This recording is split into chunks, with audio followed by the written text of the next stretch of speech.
就差最后5米了。只要登顶，我就是国内第1个完方这条线路的女攀岩手。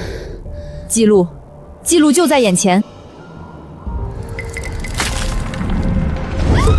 我操！不是吧？我都快登顶了就要死了吗？我记录还没破呢！我的傻闺女啊，你本来脑子就不好使了，现在又被赵大公子那帮人推得撞破了头，万一醒过来更傻了，娘可怎么活呀？云禾，你醒了？你还有哪里疼？头晕不晕？肚子饿不饿？你说话啊，云禾！这是在哪儿啊？那帮王八崽子！我小妹以前虽然傻，但好歹能自己吃饭走路。现在他们把她推到石头上撞成这样，我这就去找他们算账。大哥，去闹小妹醒了，她知道你坏了赵公子的事儿，不得跟我们闹？那咱们就眼睁睁看着小妹傻乎乎的被他们当猴耍。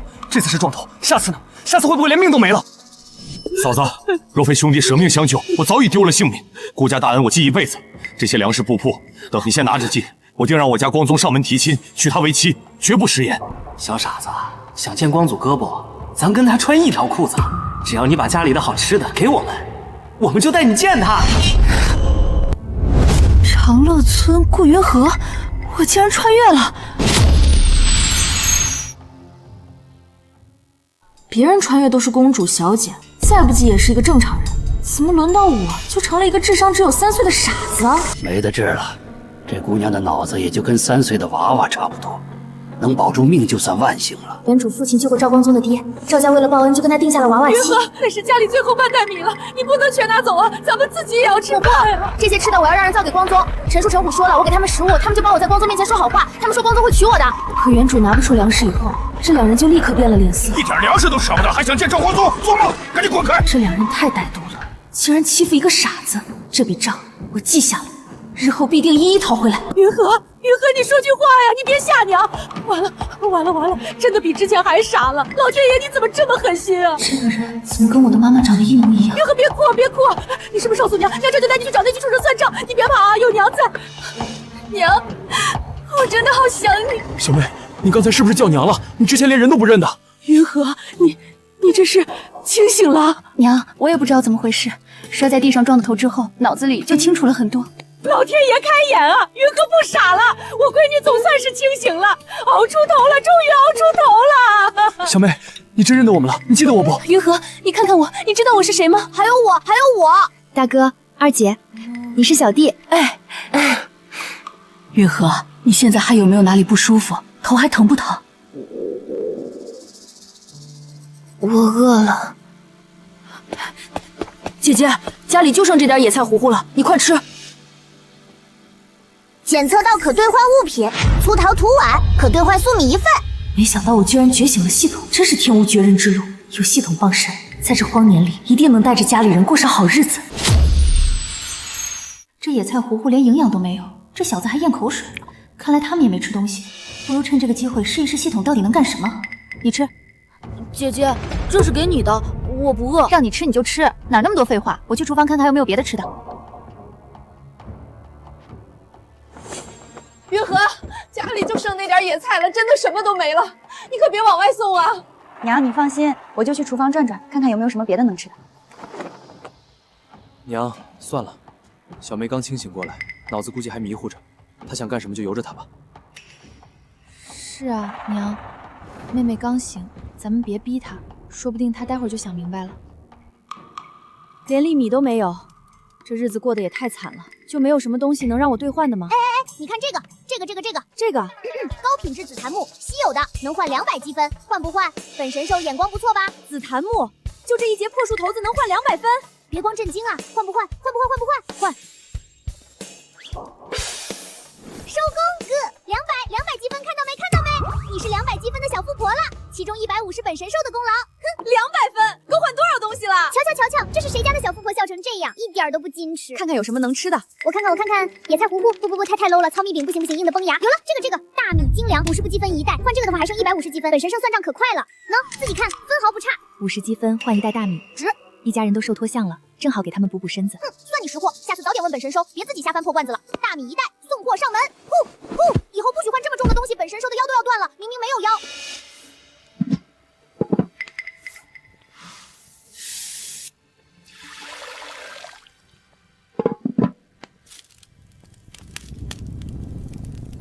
这么久没出来，不行，我得去看看。这竟然是大米！娘，你们站门口干嘛？进来吃饭啊！你看你娘的表情，下巴都快掉地上。神兽就场废弃的结一下。锅里煮的是啥？好香啊！都进来吧，今晚吃大米饭。真的是大米，白花花的大米。云禾，咱家米缸里1粒粮都没有了，你上哪儿弄来的？直接说空间兑换的肯定不行，这家人非得吓死不好，得编个像样的借口。我告诉你们，你们可别往外传。我撞晕躺床上那会儿，梦里撞见天上神仙了。神仙说我命里带仙缘，特意出手点化我。锅里这些大米就是神仙赏给咱们家。神仙？对，他还说了，这事儿只能咱们关起家门私下说，半个字都不能跟外人提。要是走漏风声，咱们全家都要遭灾。二姐，神仙长啥样子啊？是不是跟白话里衣裳穿一身白白特别好看？神仙一身仙风道骨，咱们凡人嘴笨，根本形容不出那种模样，只可意会，不能言传。真是老天爷开眼，我家云禾有大福气，老辈人都说大难不死必有后福，这下总算应验了。娘，白米饭好香啊，我都好久没有吃过白米饭了。都站着干嘛？吃饭。我快3年没见过白米饭了。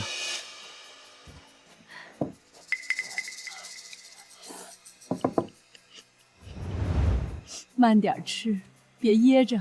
接下来就是怎么兑换更多的积分了。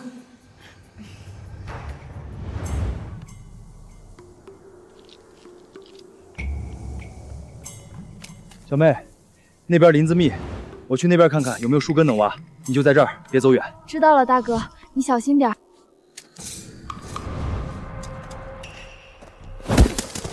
哟，这不是顾家那个小傻子吗？挖到什么好东西了？给哥哥我瞧瞧呗。傻子就是傻子，这种毒菌子也敢挖，不怕把你全家都毒死？虎哥，他脑子本来就不好使，你跟他讲什么毒不毒的，他听得懂。傻子，还不赶紧把好东西拿出来，不然我可不会放你永远别嫁给他，看不看？小傻子，哥哥我还能在光总面前听你说2句好话，不然的话你永远别想嫁给他。我没找上你们，你们倒自己送上门来了。今天正好新仇旧恨一起算。你居然不傻了？这到底是怎么回事？既然你们的福，之前的账咱们一笔一笔慢慢算。啊！放手！放手！贱人，快放开我哥！你疯了，还不赶紧放开我，不然我可要告诉赵光宗了，你这辈子都别想嫁给他。你说赵光宗啊？想说尽管去说好了。这一拳是教训你们仗势欺人，这一拳是教训你们欺负一个脑子不清楚的人，这一拳是教训你们逼我偷家里的粮食。别打了，别打了，求求你们饶了我吧，我们真的再也不敢了。既然知道错了，把你们踢翻的军瓜给我一个一个捡起来。以后看见我绕远点，再敢来招惹我，别怪我不客气。还有回去告诉赵光宗，我顾云鹤迟早有一天会跟他算算，从我这里拿走了哪些粮食，我快都给我吐出来。是，一定带到，一定。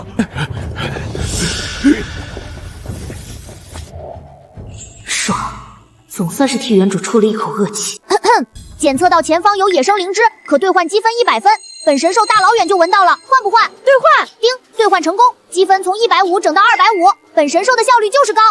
这么多积分，正好可以给家里换点肉，让他们好好补一补。有没有人啊？救命啊！是大哥的声音，糟了，大哥出事了！哎，等等，本神兽，你跑那么快干嘛？本神兽的短腿跟不上啊！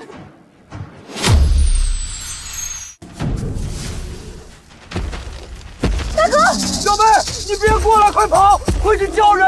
大哥，你坚持住，我会想办法救你的。你能有什么办法？这可是熊啊！听大哥的话，赶紧跑吧！有没有能对付熊的东西？刀不行，近身太危险。长矛也不行，一击不中就完了。我看看，哎，这个不行，那个也够呛，熊可是大家伙。小妹，大哥今天怕是交代在这儿了，回去告诉娘，让她别太难过。你现在有神仙保佑，是家里最有本事的人，以后家里就靠你了。你给我闭嘴！我说过，有我在，不会让你死的。这个，加特林200积分，换！兑换！妈呀，这么大个家伙，吓死本神兽了！小妹小心，黑匣子冲你来了！小妹，去死吧！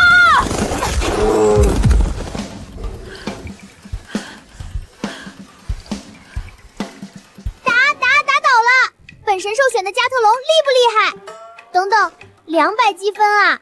你积分只剩50了，省着点花。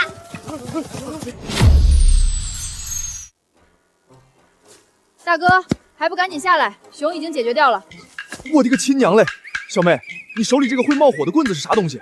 我刚才明明看你手上啥也没有，怎么一下子就冒出来了？顾家丫头，你手上拿的啥？我刚才可都看见了，那黑匣子扑过来，你手里白光一闪，就多了个铁杆子，然后噼里啪啦一通响，那么大一头熊就倒了。糟了，动静闹得太大，把全村人都引过来了，得赶紧找个说法糊弄过去。各位叔伯，你们也知道我前几日撞了头，差点没命。我躺床上那会儿，梦里有位神仙说我命里带仙缘，特意点化了我。这个东西就是神仙赐给我关键时刻救命用的。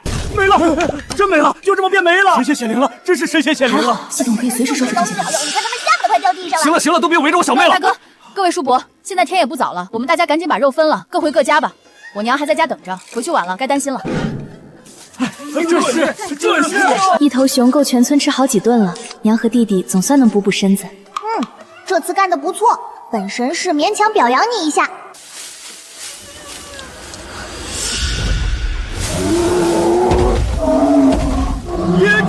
野猪冲过来了！小妹小心！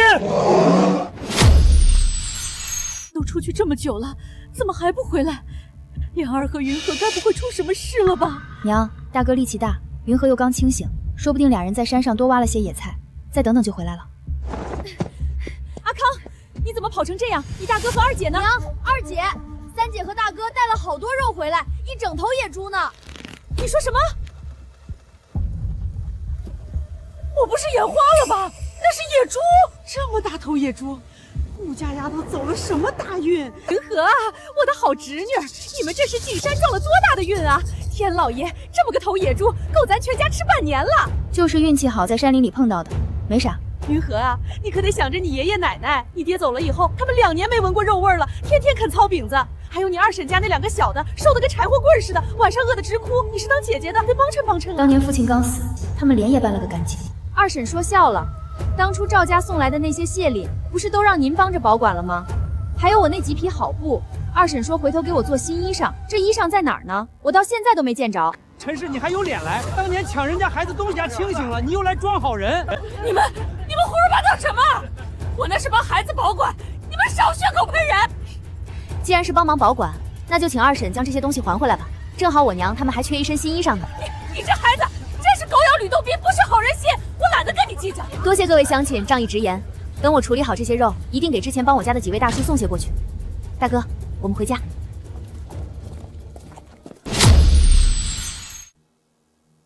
云禾，这头猪真的是你猎到的？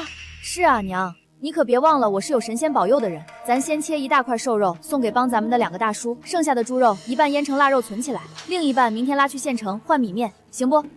禾儿，要不再割一块给你爷爷奶奶送过去，那终究是你爹的爹娘。娘，老宅那边以前怎么对咱们的，您还想着送肉过去？小妹说的没错，那些肉咱们留着换粮食，没必要白白送过去。你爹走得早，咱们做儿女的该替他给二老尽孝，不能落下村里人的闲话。娘，自打爹没了，老宅那边怎么搓磨咱们，你都看在眼里。每次上门不是抢东西就是要钱，半分体恤都没有。荒年咱们孤儿寡母过日子太难，要是彻底断了来往，往后村里有人欺负咱们，连个撑腰的长辈都没有。咱们还有舅舅就疼你，对我们兄妹几个更是掏心掏肺，有啥事舅舅肯定帮咱们。还有出嫁姑娘总回娘家靠哥哥的道理，之前实在是家里5张嘴熬不住，才厚着脸皮收下娘家接济。罢了，你们还小，等你们长大成亲了就懂了。既然你们都不肯去送，娘总说一家要互相帮衬，可爷爷奶奶、二叔二婶自打爹走，待我们还不如外人。奶奶上次还抢我挖到的野菜，一点都不疼我。他们从来就没有好人。二叔以前喝醉了在家撒泼，连爷爷奶奶都动手打，还是爹出手教训，他才跪地发誓再也不碰酒。结果呢，拿咱家的粮食，我们快饿死了也不帮忙。正好借二叔醉酒闹事，让娘亲眼看看老宅这群人的真面目，省得他总念着亲情。大哥，咱俩去找娘。今天二婶在咱们这儿受了气，娘这次去老宅恐怕会受欺负。姐，你就在家看好康康，我们很快回来。以前这丫头脑子不清醒，有口吃的就往外面那几个泼眼手里送，如今拿着那么多肉，估计又送走了。娘，要不咱们趁早拿点粟米去大哥家跟刘翠花说道说道，把那些猪肉换回来，不仅能给家里孩子开婚，还能换到不少银子，这个荒年就不愁了。粟米金贵的很，不能动，随便拿2块糠饼糊弄糊弄就行了。等老二回来，让老头子带着你们去顾家把肉拿回来。我先拿饼出去，等老二回来，你俩再去找我。爹，开门。这是禾儿进山猎的猪肉，孩子心里一直记着爷爷奶奶。特意切了一大块，让我拿来孝敬他爷爷奶奶。可真是赶巧了，你爹刚才还念叨着要拿家里的烤饼给你们送过去，没想到你倒是先上门尽孝了。这肉沉得很，你别拿着累手，快把肉给我，我帮你拿进屋好好收起来，晚上正好给二老加餐。你买这酒干啥？难不成你还要送给那些无赖？唉，原主留下来的印象太深了，还是要一步一步来。不是的，大哥，这酒是专门给二叔买的。娘总顾念亲戚情分，看不清老宅人的坏心思。今天正好借着二叔醉酒，让他彻底死心。二叔，回家啊！云禾，你这妮子会认人了。云禾清醒的事，大半村里人都知道了。二叔整天在外转悠，竟然不清楚。是啊，多亏上天保佑，这不买了酒，拿去老宅让大家开心一下。他要是拿去老宅，一准没自己的份儿。云禾现在脑子清楚了，知道想着老宅，真是好孩子。这酒就给我拿着吧，我帮他们尝尝。上钩了，一切都在计划之内。荷儿、阿良，你们俩怎么也跟着过来了？娘，我和大哥不放心你一个人过来。我的天，老爷，你竟然偷偷喝酒！家里粮食都紧缺，省吃俭用都填不饱肚子，你还乱花钱买酒糟蹋，日子还过不过了！酒呢？家里还有没有酒？赶紧给我拿出来！咱家没有酒。顾云和他娘手里拿着猪肉，他们家肯定藏了好酒，你快去跟他们要。云禾，你买的酒在哪儿？赶紧拿出来给我喝，别藏着掖着。酒方才在路上就被你抢走喝完了，我这里已经没有了。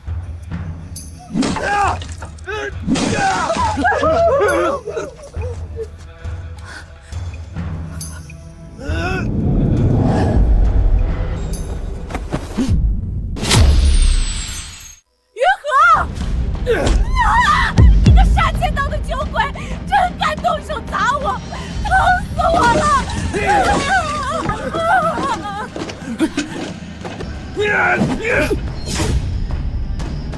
哎呦，我的儿啊！他没事，晕了而已，明天就醒了。顾云禾，你真是越来越放肆了，竟敢对亲长辈动手，简直是目无尊长，不知礼数！我看你就是故意的，故意买酒灌碎你二叔，好好的家宅被你搅得鸡犬不宁，你安的什么心？都给我住口！你们摸着良心好好说说，今天到底是谁在挑事儿？我女儿好心买酒想着亲人，是他二叔二话不说抢酒喝，他不买酒能有这事儿？我的命怎么苦啊？吃不饱饭还要受你们家的欺负？谁欺负你？明明是你心狠自私。刚刚他二叔醉酒发疯，你拿我孩子当棍子，云禾不计钱帮你们解决麻烦，还要受你们指责。我怎么有你们这般凉薄自私的亲戚？话不能这么说，孩子保护长辈天经地义，到你嘴里怎么成了凉薄自私？这就是我孝顺的爹娘。从今往后，我一家与老宅各走各路。荷儿、阿良，我们走。我生了，我生了，是娘，姐姐，你们咋跑得这么急？老宅那边有人欺负你们吗？是不是二婶又为难你们了？往后咱们跟老宅少来往。我原先还以为他们能当你们的靠山，谁知道他们心里半点没装着咱们母子几人。娘别难受，咱们一家人齐心协力，日子照样能过红火。小妹说的对，以后咱们少跟老宅走动，省得受气。好，娘听你的，以后不跟他们多老弄。小妹，哥，你咋还特意跑一趟，还拎着粮食？我估摸着你家里粮食也快吃光了，这袋粟米你收下，好歹能填填肚子。我们不能总麻烦你，这粮食你拿回去。而且我们家现在已经不缺粮食了。嘿，你还跟我客套起来了？你们日子多难，我们都看在眼里，先顾好活命要紧。这粮食你就收下吧。舅舅，娘说的是真的。今天我进山捡到不少肉，家里真的不缺吃的。粮食你带回给表弟妹妹，正好你带点肉回去给弟弟妹妹们开点荤。不行不行，我不能要这肉。舅舅要是实在过意不去的话，明天不如陪我去县城里卖肉。行，我家里有板车，明天陪你们一块去县城卖猪肉，人多也安全。现代养出来的好猪肉，没合适调料白水煮，味道实在难吃。荷儿进山忙活一天，多吃点肉补身子。今天全靠小妹，咱们全家才能吃上肉。你是家里最大的功臣，多吃点。你才刚恢复神智，身子亏空的厉害，千万别舍不得吃肉。我之前是个傻子的时候，在村里闲逛，看见有人做卤肉，闻着香得很，我去下厨做一顿给大家尝尝鲜。好好的鲜肉，别被胡乱折腾糟蹋了。老老实实用清水煮着吃也挺好的。娘放心，我心里有数，保管做的好吃。要卤肉了是吧？本神兽闻着味儿就醒了。需要兑换卤肉调料是吧？葱姜八角酱料卤料包，本神兽都给你记好了，按之前攒的积分绰绰有余。葱姜勾，八角勾，酱料卤料包勾，搞定！本神兽的效率就是高。啊嚏！这个八角劲儿真大，本神兽的鼻子要罢工了。等卤熟出锅，这香味绝对能让全家馋得直流口水。本神兽先馋为敬。娘，这肉也太香了，我从来没闻过这么好闻的味道。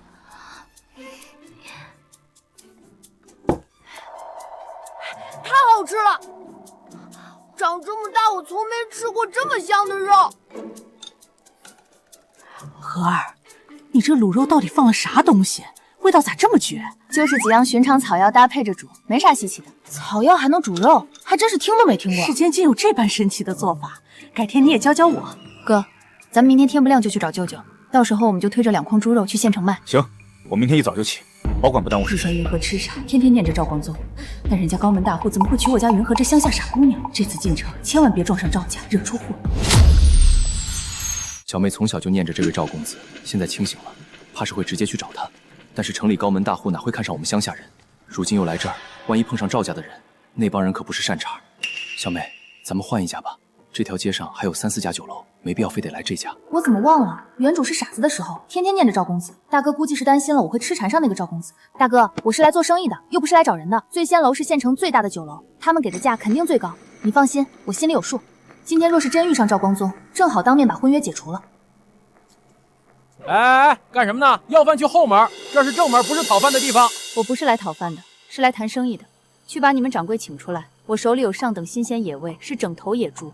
若是耽误了你们的买卖，这个责任你担不起。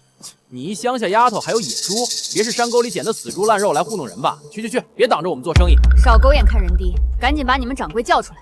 我们掌柜哪是你能随便能见的？乡下丫头别痴心妄想。门口吵吵闹闹的干什么？掌柜，我这里有头野猪，想卖给酒楼。野猪？对，野猪。掌柜先看看货再说。确实是上等的野猪肉，姑娘怎么称呼？顾云禾。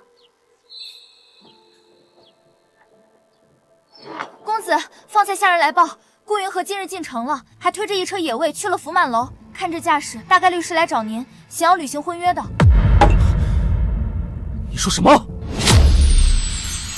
顾家这群人真是脸皮比城墙还厚。当年不过是家里长辈随口提了一嘴的口头婚约，我压根就没认过。一个痴傻丫头，乡下泥腿子，也配做我赵家正房夫人？简直痴心妄想！走，跟我去酒楼，我倒要看看他今天想耍什么花样。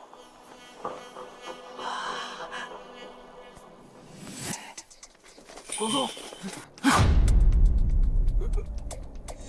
顾云禾，咱们今天当面说清楚，从前那门婚约我现在退了。你这个脑子不清醒的傻子，门第项目哪一样配得上我？趁早死了这条心，别来纠缠我。婚约我本来就不稀罕，退了正好。我还没有找你算账，因为这场婚约我可是受了不少欺负。我们村的陈虎和陈树你认识吧？什么虎啊树的？不知道。你是受他们欺负了，活该。说到底全是你家那群乡下泥腿想要攀附我，不然你怎么会受欺负？自食恶果。当年我爹拼了命救下你爹的性命，你们赵家不知感恩就算了，你还这么羞辱恩人的孩子，简直是恩将仇报。往后离我远点，别再来碍我的眼。当初我家接济你们顾家不少钱粮布匹，那些东西早就够买你全家的命。我家好心没让你们成为我家家奴，你别不知好歹。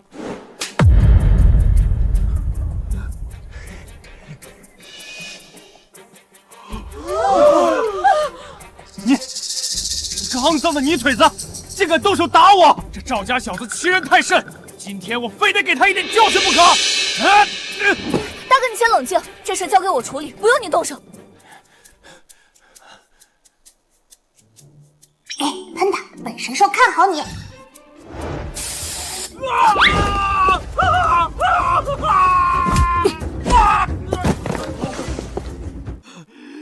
你们都傻站着干什么？赶紧上去给我收拾他！住手！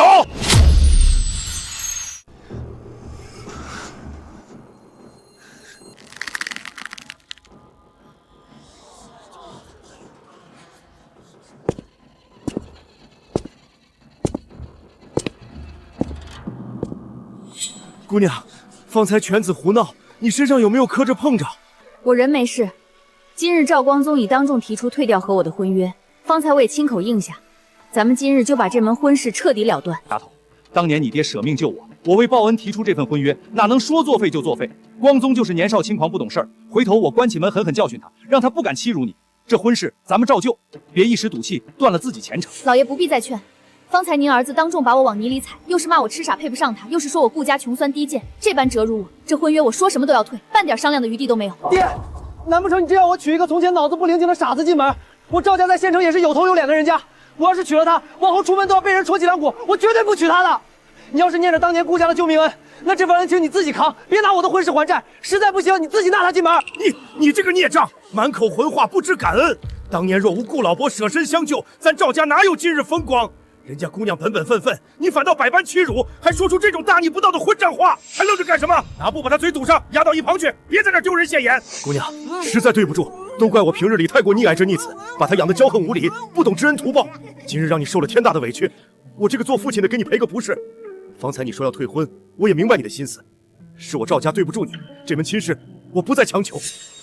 当年赵家补济我家的钱粮，我记在心里。今日这块肉还给你们，算是抵了往日所有恩惠。从今往后，婚约就此作废，顾家、赵家彻底断了往来，谁也别再找谁的麻烦。好，依你所言，两家从此一刀两断，再无任何瓜葛。把公子捆着带回去。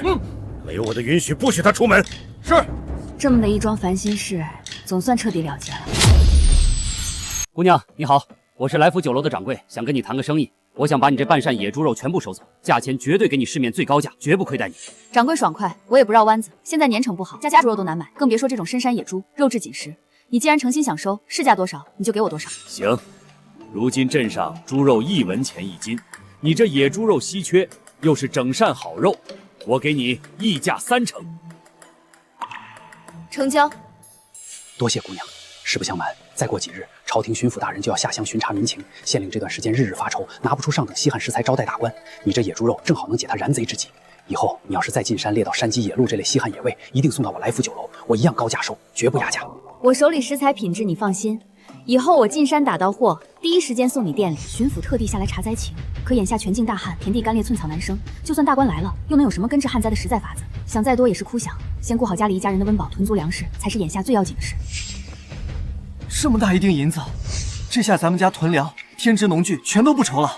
这野猪肉果真值钱，这下你们一家总算能熬过这难熬的荒年了。舅舅，今天辛苦你了，这是你的。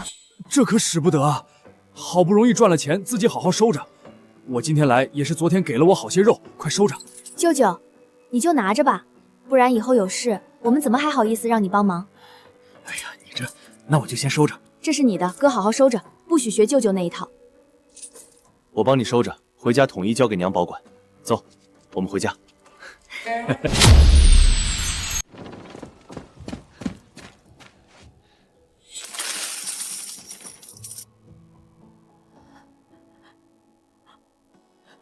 自从云禾脑子清醒之后，家里的日子是越过越好了。往后咱们再也不用挨饿，想想都开心。娘，这些银子你收起来，家里万一有急事能应急。娘好好收着，不乱花，都留着给你们置办东西。如今大旱迟迟不肯退，田里蚂蚱泛滥成灾，旱灾叠加蝗灾，再过一阵子村子就要闹更大的饥荒，咱们必须提前做好准备，存粮种菜。我之前为了变聪明看过一些书，其中有本中有记载过耐旱增产的种植法子。我没这话当真，要是这种法子，咱们荒年就能活下去，不用再草根充饥。可地里蚂蚱现在越来越多，再过一阵野菜都要被啃光了，咱们能有什么办法呢？大哥放心，问题是一个个解决的。咱们明天一早先去后山开荒，试着种菜，等菜种成功了，再考虑这些问题。好，我全都听小妹安排。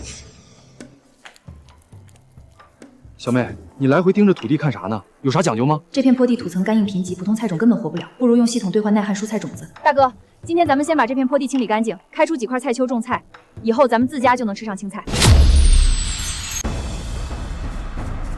这片山坡是我家祖传的地界，不准你们顾家开荒种菜，赶紧把锄头交出来，滚下山！听见我们三哥的话没有？这地是三哥的私地，你们赶紧走人，别在这儿赖着占地！你少在这里仗势欺人！村里的分山大账清清楚楚写着，这片荒地归全村公有，谁都能开荒，凭啥成你家的了？什么强账不公账的？在这后山我说了算，你们顾家穷得叮当响，也配占山地种地过日子？赶紧滚蛋！三哥在村里说了算，这地就是他的，你们不识趣，再不走别怪我们不客气。村里分山凭证，家家户户都有存档，白纸黑字做不了假。你当众撕毁凭证，本来就是你理亏为归。凭证能值几个钱？在这后山地界，我说是我的就是我的，谁来都不好使。荒山闲置多年，无人打理。我们兄妹辛苦开荒整地，凭力气种地糊口，没偷没抢，更没占任何人的便宜。上去，把他们刚整好的土地全给我踩平扒乱，我看他们今天还怎么种地。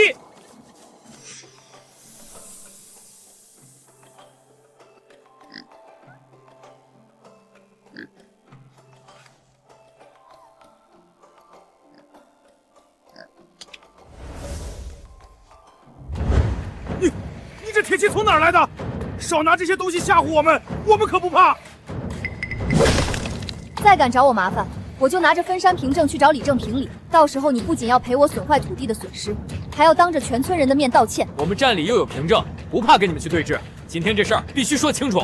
行，顾云和你厉害，今天算你们走运，你给我等着！这事儿我绝对不会善罢甘休。李正，您可得为我做主啊！后山那块祖传坡地被顾家那对兄妹强行霸占不说，他们手里还握着锃亮的锋利听器，二话不说就上来恐吓我们，差点动手殴打我们。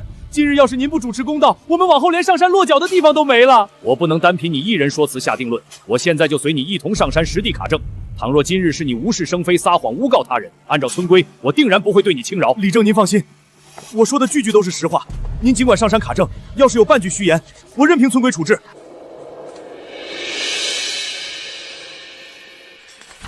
经过核对，这片荒地归属全村公有山地，并非王三一家私产。你无任何凭据，便私自宣称山地内归自家所有，还当众撕毁分山凭证，带人推倒顾家兄妹辛苦开垦的菜基，损毁他人劳作成果。整件事所有过错，全部都在王三一人身上。方才王三带着2名跟帮冲上坡地，不由分说就推倒我们清理好的土基，一众乡亲全程都看在眼里，都能为我们作证。李正，我全程都看得分明，方才是王三率先动手推搡顾良，还指挥跟巴踩踏菜球，根本不是顾家兄妹主动招惹他。就是这些年，王三仗着身强力壮，常年抢占各家的山林、捡拾的柴草，村里不少人家都受过他的亏，我们所有人早就憋了一肚子怨气。你仗着人多横行乡里，随意侵占公共山地，损毁他人劳作田地，现在立刻亲手将所有被你推倒的土一全部修整复原，再到顾家兄妹面前诚心赔礼道歉。若是往后再敢寻衅滋事、欺压邻里，我会直接整理全部证据上报县衙，依照律法治你的罪责。我知道是我错了，现在就去把菜地修整妥当，向顾云和和顾良赔罪。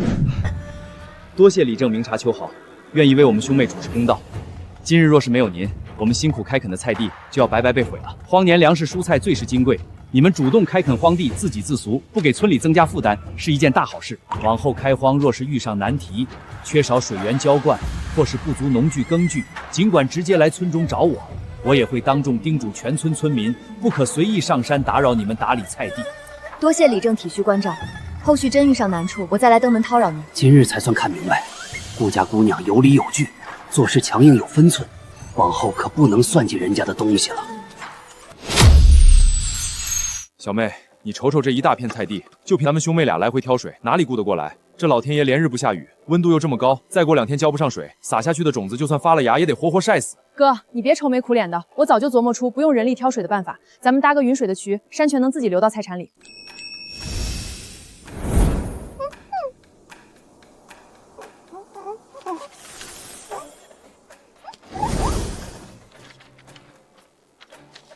你看这图纸上画的，咱们砍竹子结成一节节竹筒，配上木塞和高低支架，顺着山坡的坡度搭起来，低处山泉的水就能顺着竹筒一路引到坡上，根本不用人费力去挑。啥？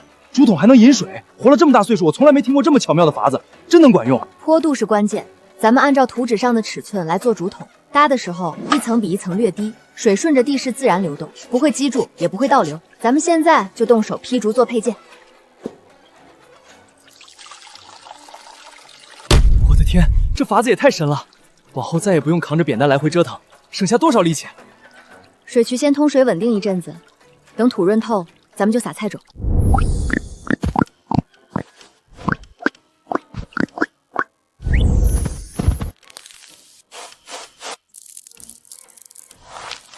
妹子，这种子看着跟咱们平时挖野菜收的籽儿差别老大，真扛得住这大旱天儿。哥，你放宽心，这是专门耐干旱的好种子，就算连着10几天大太阳，只要渠里有水，照样能长出嫩青菜。今天从开荒搭水渠到整地，忙活整整1天，菜地总算安置妥当了。明天一早咱们再上来照看。等这些菜苗长大采收，自家就能顿顿吃上新鲜青菜，不用啃草根。多出来的还能挑去镇上集市卖掉，换些铜钱补贴家里，多囤些米面粮食，熬过这场大旱。等这批菜成熟，咱们挑一部分去集市换银子，多囤点粟米白面，再也不用天天挖野菜充饥。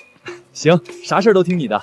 有了自家种的青菜，咱们再也不用顿顿啃难以下外的野菜，想想都舒心。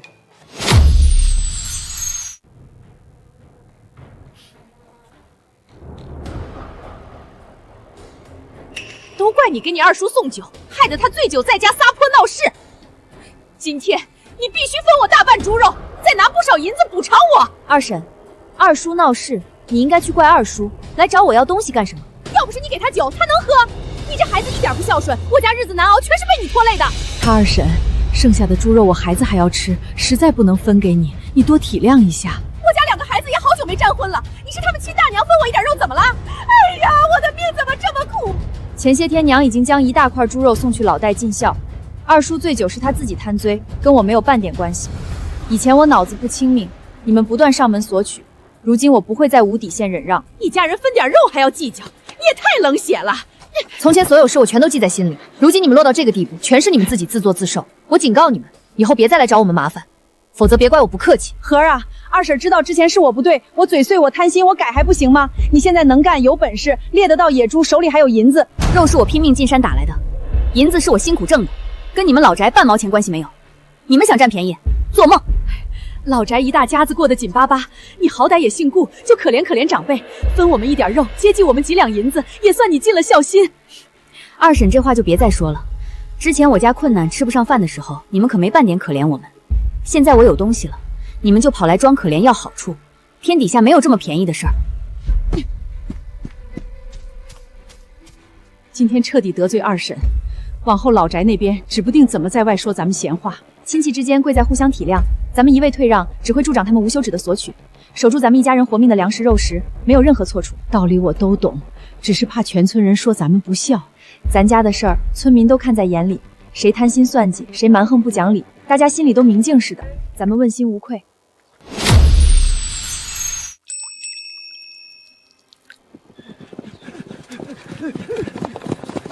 我说云禾，这片后山荒地本就是全村大伙共有的，你不过是先来开了块地，长出菜苗，凭啥自己独吞？必须拿出来平分给村里人。各位乡亲，你们看，这菜苗才刚冒头，根子还没扎稳，长势弱得很。眼下这点苗，仅仅够我们一家人日常填肚子，实在分不出来。妹子，你行行好，我家里几个娃天天啃草根，许久没尝过青菜滋味，我拿这点野菜跟你换几株菜苗行不行？婶子，这片坡是我和大一锄头一锄头清出来，云水竹董、耐旱种子全是我花本钱换来，前后后费了不少心力，实在没法白白送人。地是公家的地盘，就算你收拾过，长出东西也该全村分，凭什么你一个人占着？公家荒地人人都能开垦，可这片地是我兄妹俩起早贪黑开荒打理，工具种子全是我自掏腰包置办，地里产出自然归我们自家。都是一个村子抬头不见低头见的乡里乡亲，几株小菜苗而已，你何必这么小气？你们大家也别着急，等过阵子菜苗长壮能分株移栽了，我平价少量卖给大伙，到时候谁想要再来买就行。还要掏钱买，就不能顺手送我几株？多大点事儿！这顾云鹤眼里就只有自家日子，半点乡里情分都不顾，太自私了。我看这顾云鹤就是藏着能吃饱饭的好法子，故意瞒着全村，自私透顶，一点好处都不肯分给同乡。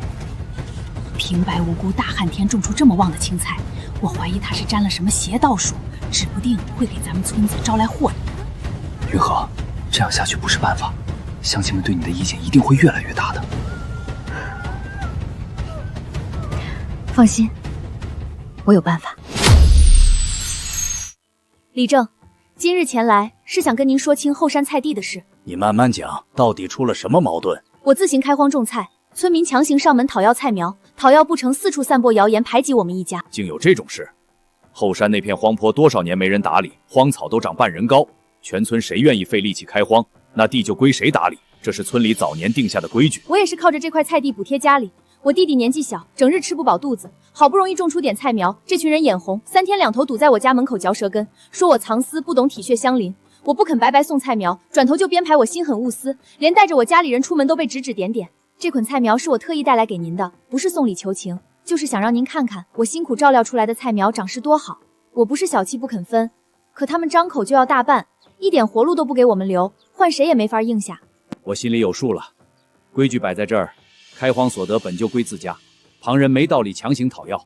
我这就召集村里人说清楚，谁在无端造谣滋事，一律按村规管束。荒地是顾家兄妹自行开垦，种子、云水器具全由顾家独自置办，地里产出的菜苗归属叔家，任何人都不能强行上门索要。当年大家日子都不好过，邻里之间应当互相体谅，不能随意散播谣言，排挤同乡。可荒地本就是公家的，顾家独占说不过去。公家荒地人人可开垦，谁开垦谁打理，产出便归谁。这是村里早年定下的规矩，我定下规矩。后续顾云和菜地分株之后，愿意平价对外售卖菜苗，有需求的村民可以拿钱上门采购，禁止上门强行讨要。我遵守里正定下的规矩，成熟菜苗平价出售，绝不漫天要价。既然可以花钱买，那咱们也不必再到处说闲话了。小妹，还是你有办法，咱们以后再也不用担心村民来找麻烦了。这日子真是太难熬了，这都大半个月没下过一滴雨，天天大太阳暴晒，地都干裂开缝了。你看这些菜苗，再这么耗下去，非得全部旱死不可。荷儿，咱们辛辛苦苦种的菜，这下可怎么办啊？哥，你别发愁，苗死不了，我有办法能救活他们。都干成这样了，还能救？你先别多问，赶紧回家，把家里的水桶、水瓢都拿过来，我等你。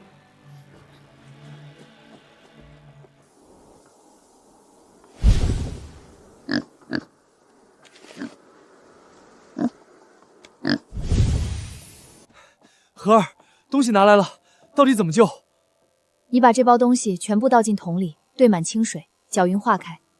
之后每一株菜苗根部都轻轻浇上一点，不用浇太多，刚刚好润透根部泥土就行。等蔬菜成熟丰收，就能补贴家里的口粮，还能拉去县城售卖。公子，这几日顾云河可是越发威风了，后山种出一整片绿油油的青菜，全村人都羡慕。听说他还打算等菜长熟，就拉去县城酒楼卖，手里有银子，地里有菜，日子真是一天比一天红火。全是拜这个顾云河所赐，他当日在大街上动手打我，还逼得我爹被当众退婚，害我挨了一顿板子，关在这破院子里禁足3日。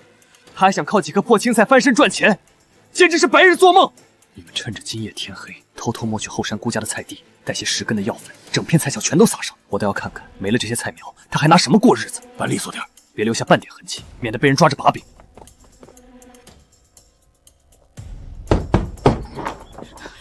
云河，大事不好！你赶紧去后山瞧瞧，你辛辛苦苦种的那些菜苗，一夜之间全蔫了。你说什么？这什么味儿？熏得人头晕。昨天还好端端的菜苗，一夜就烂成这样，肯定不对劲儿。我就说吧，他这菜种的邪门，大旱天满山枯黄，就他家菜苗绿油油的，这不是妖术是什么？现在好了，老天爷看不过眼，收回去喽。哼，前几日我就说了，这丫头撞了头，醒来就神神叨叨的，不是中邪就是沾了不干净的东西。如今菜地遭反噬了吧？难道真是邪术反噬？那咱们离远点，别沾上晦气。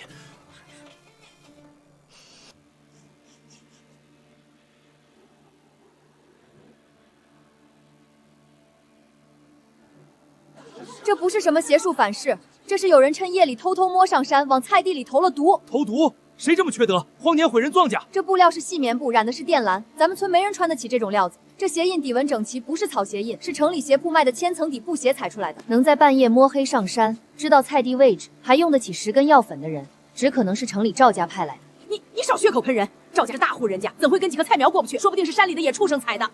野畜生会往土里撒药粉，野畜生身上会掉靛蓝棉布。这确实是布鞋印子。二婶儿，你刚才不是还说顾丫头邪术种菜吗？怎么这会儿又帮着外人说话了？大哥，下毒的人一定还会回来，他们要把残留的药粉和脚印清理干净，不能留证据。你的意思是？今晚我们埋伏在后山，等人来。各位叔伯，今天的事大家都看在眼里。我顾云河种菜凭的是汗水和法子，不是什么邪术。今晚还请各位不要声张，免得打草惊蛇。等抓到投毒的人，一切自然水落石出。顾云河那丫头精得很，蔡帝出了事，他一定会查。你们昨晚撒药的时候，有没有留下什么东西？公子，天太黑走得急，可能蹭掉了一截袖口布料。蠢货，荒年损毁庄稼是重罪，他要是拿着泥土碎布去报官，县衙顺藤摸瓜就能查到赵家头上。公子息怒，小的今晚就回去，把地里剩下的药粉刮干净，脚印全抹平，绝不留下半点痕迹。顾家今晚肯定有了防备，你们听着，你们现在需要做3件事：第一，把菜地里所有药粉和脚印清干净；第二，把地里剩的菜苗连根挖光，一粒种子都不给他留；第三，去找块麻布扔在地里，嫁祸给村口那群地痞。少爷，这3件事办成了，赏2两银子。要是露了半点痕迹，我就打断你们的腿，绑到县衙，把毁庄稼的罪名全推到你们头上。小的明白，一定办妥。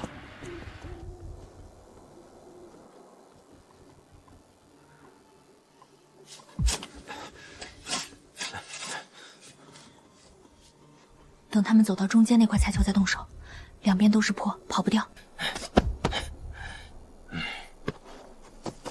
站住！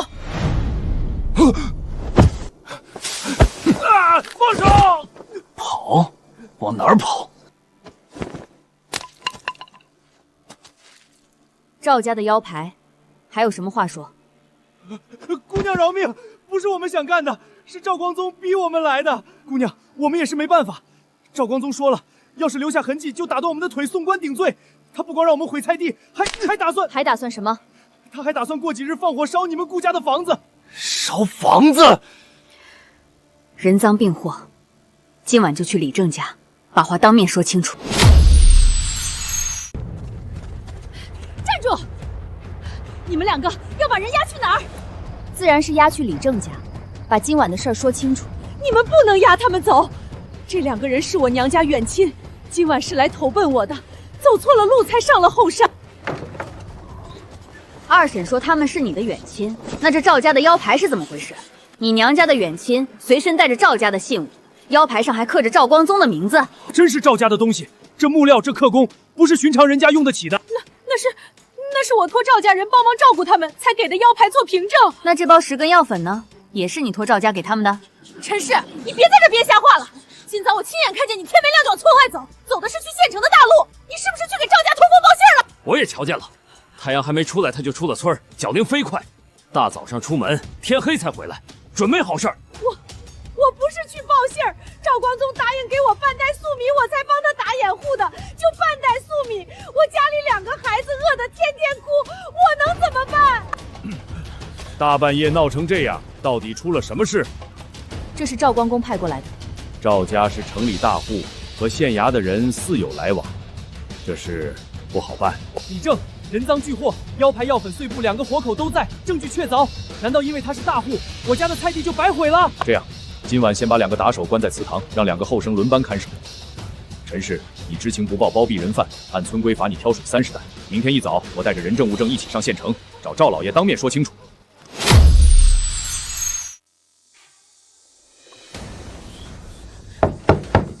长乐村李正求见赵老爷，有要事相商。老爷今日身体不适，不见客，诸位请回吧。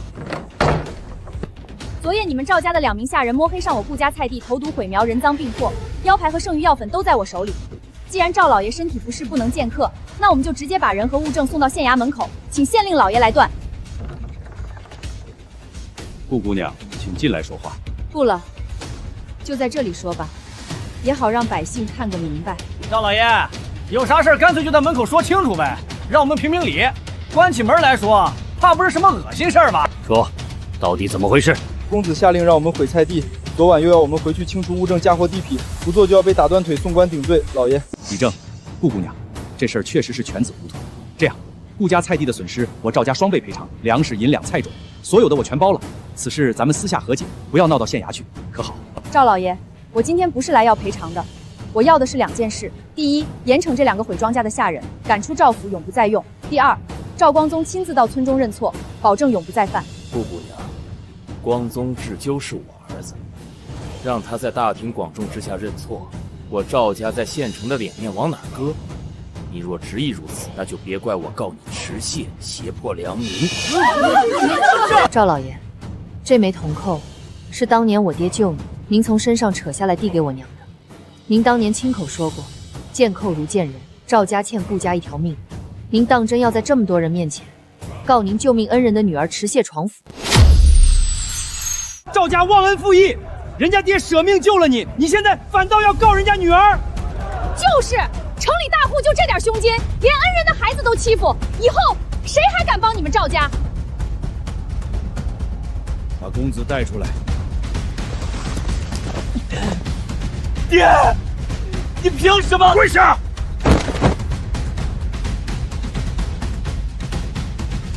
姑娘，提的2件事我都应了。这2个下人重罚20万，赶出赵府。光宗明日亲自到长乐村赔罪，菜地的一切损失，赵家3倍赔偿。既然赵老爷这么爽快，那这次我就放过他，还请赵老爷管好自己的儿子。再有下次，我顾云禾绝不轻饶。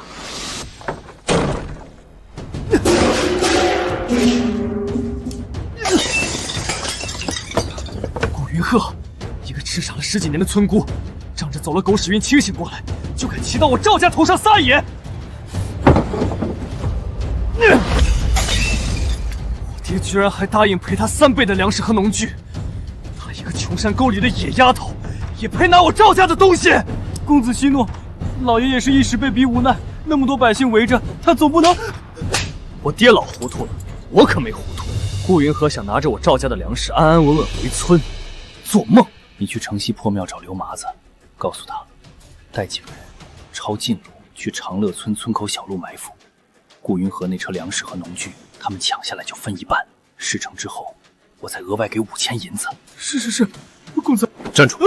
告诉刘麻子，办得干净利索，别让人认出是赵家的人。要是被逮住了，让他把嘴闭紧。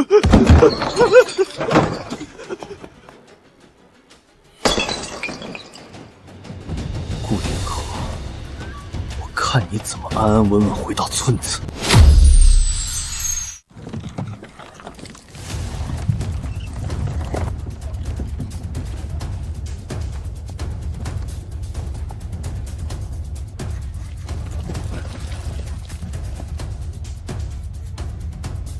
把车上的东西留下，人可以走，不然别怪哥几个不客气。大哥，舅舅，待会儿先护住李正和推车的舒白。行，小妹，你先去后面躲着。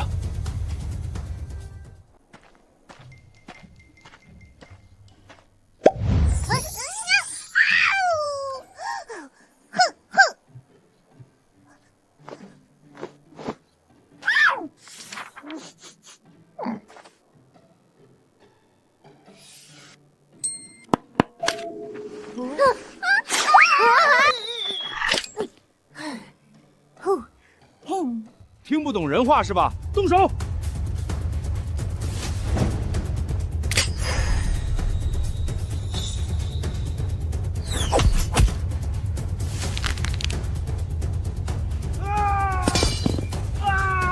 什么东西？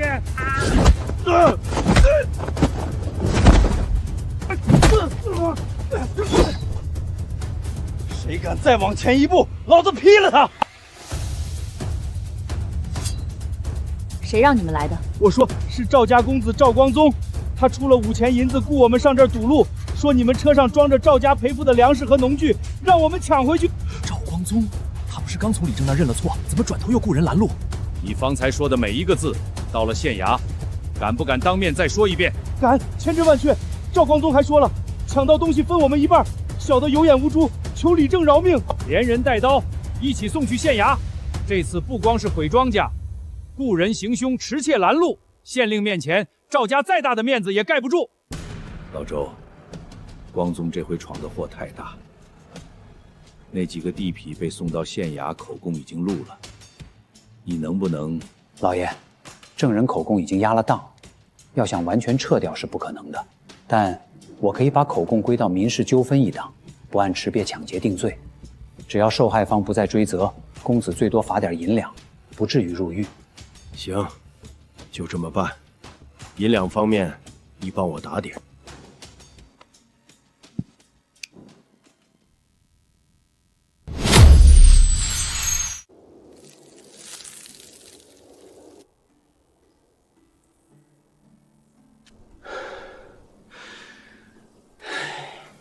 云禾，这土被药粉浸透了，别说菜苗，连野草都长不出来。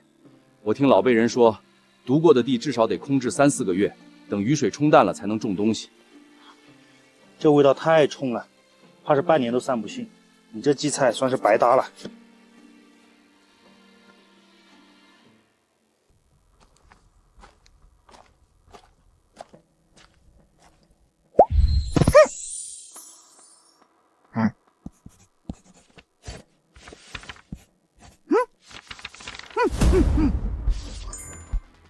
15分，还算便宜。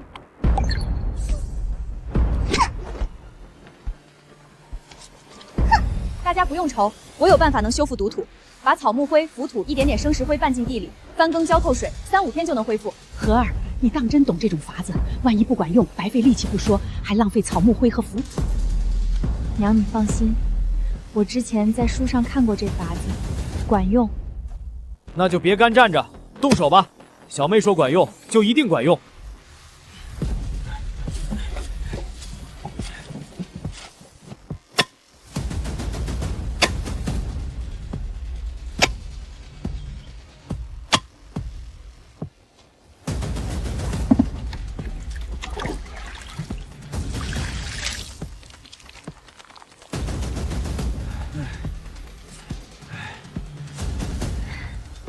云禾，前些日子是我嘴杂，到处说你家菜是用邪术种出来的，我媳妇骂了我好几天，说我坏了良心。这是我家攒的粪肥，拿来给你地里用，你别跟我一般见识。云禾，之前的事儿是我们不对，这粪肥你收下，别嫌弃。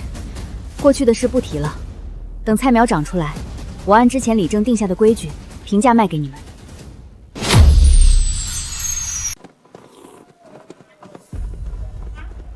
云禾，出大事了！蝗虫，北边飞来黑鸦一大片蝗虫，蛰了半边天。李家庄的麦子已经被啃光了，再有1炷香的功夫就到咱们村了。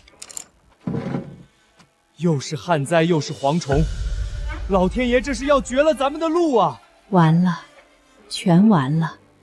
菜地才刚修好，又来蝗虫。娘别担心，会有办法的。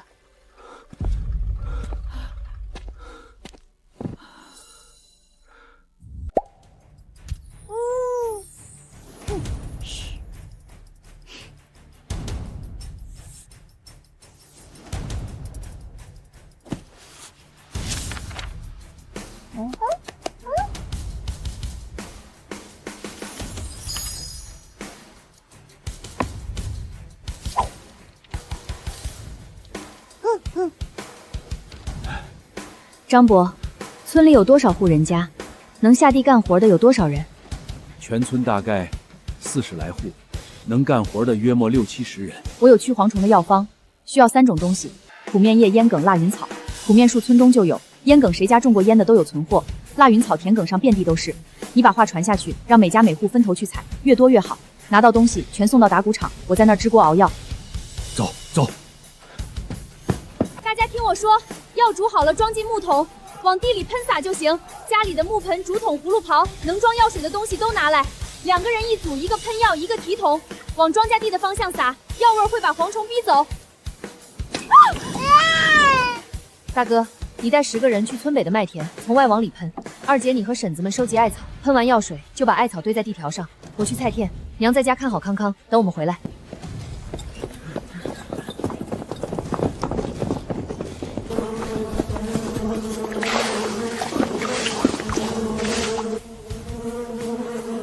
粮仓，蝗虫往粮仓方向飞了。粮仓外围还堆着几10捆还没脱粒的麦秸，那可是全村的口粮。快把粮仓门堵死！所有人把剩余的草药往粮仓周围堆，点火熏烟。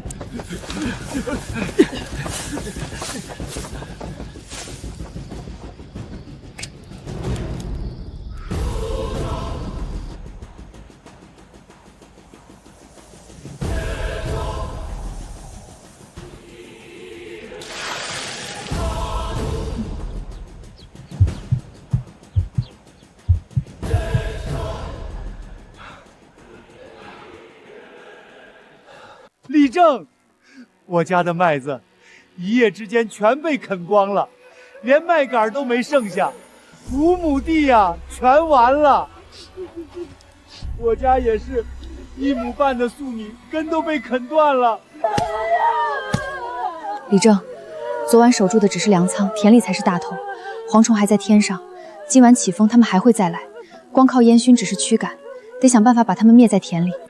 云禾，昨天的驱虫药方已经救了粮仓，你说还有什么法子？尽管开口。我有2个法子，第一个能把落抓架上的蝗虫大面积灭杀，第二个在地里挖深沟，沟底铺湿草，蝗虫夜里闻到湿气会钻进沟里，飞不起来，天亮集中掩埋。捕杀蝗虫，这是冒犯天意。蝗虫是上天降下来的惩罚，只能烧香跪拜求老天爷收回去，哪能动手杀？杀了蝗虫，老天爷会降更大的灾。是啊，我爷爷那辈闹蝗灾，老一辈都说这是天罚，谁碰谁倒霉。各位乡亲，这话是大错特错。若蝗虫真是上天降下来的天罚，为何荒年颗粒无肉百姓饿到啃树皮吃草根的时候，遍地蝗虫都能饱腹？依我看，这不是天罚，是老天爷可怜咱们穷苦百姓，特意赐下这漫天蝗虫，给咱们穷人的一条活路。一派胡言，荒唐至极！小小年纪不知天高地厚，竟敢妄议天意，颠倒黑白。天虫惩戒乃是天道轮回，从古至今皆是如此。你竟敢说是上天赐下的粮食？你这样不知敬畏、不敬神明，迟早要为这番狂言付出代价。何为天道？能让百姓活下去，才是正道天意。往年蝗灾，家家户户跪拜祈福，不敢动手，最后庄稼尽毁，颗粒无收，多少人饿死逃荒，妻离子散。跪拜求来的不是宽恕，是满地枯茶，整年饥荒。我们动手捕虫，燃烟防虫，保住庄稼，守住粮仓，让一家人有饭吃，能活命，这才是顺应天意，敬畏苍生。就是这个理。昨夜我和10几个人在粮仓前喷药、点火、熏烟，忙了一整夜。粮仓里的粗粮保住了，我们没死，也没被天打雷劈。云禾姐，不好了，蝗虫往你家后山菜地蔓延了！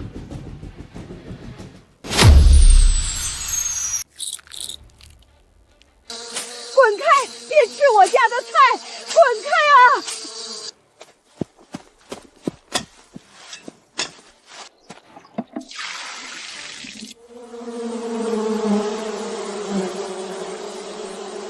大哥，别光顾着赶，照着册子上的法，在菜地4周挖一圈深沟，沟底铺湿草，夜里蝗虫钻进去，早上再填埋。二姐，你回去拿硫磺粉和艾草。哎，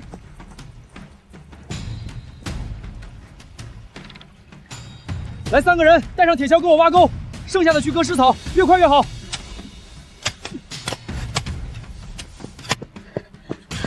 云禾，给二姐，你先歇会儿，剩下的交给我。咱家菜地不会有事的。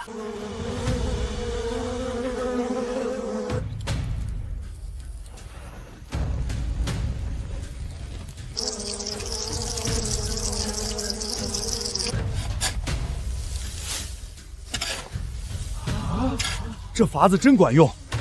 顾丫头，你这册子上写的什么？教教我们行不行？行啊，叔，这本法子本来就是要教给全村人的。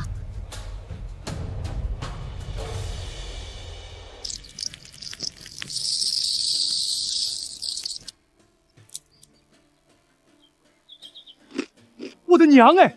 云禾丫头，你咋敢吃这东西？这不是天降灾虫吗？平日里碰都不敢多碰，你居然直接烤着吃！是啊是啊，老一辈都说蝗虫带灾气沾晦气，吃了要折福气招灾祸的，万万吃不得呀！灾年里树皮草根都能果腹，这蝗虫肉质饱满，能填肚子，哪里是什么灾气？先前我就说过，这是荒年老天爷留给穷人的口粮，能吃饱活下去，比什么虚无的忌讳都实在。再说我到现在半点灾祸没有，反而保住了庄稼，可见根本没有什么天罚之说。蝗虫体内都是庄稼的精华，焯水去腥，热锅一炒，比粗粮顶饱。荒年里能填肚子的都是口粮。是真的，脆的，带点焦香。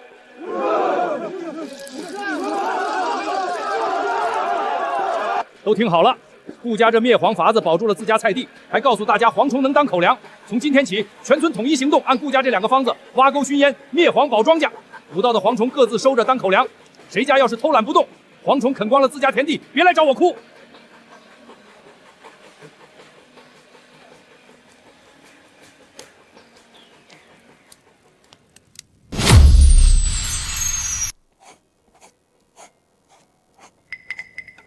李正将全村40余户分了6组，怎么打谷场上只来了4组人？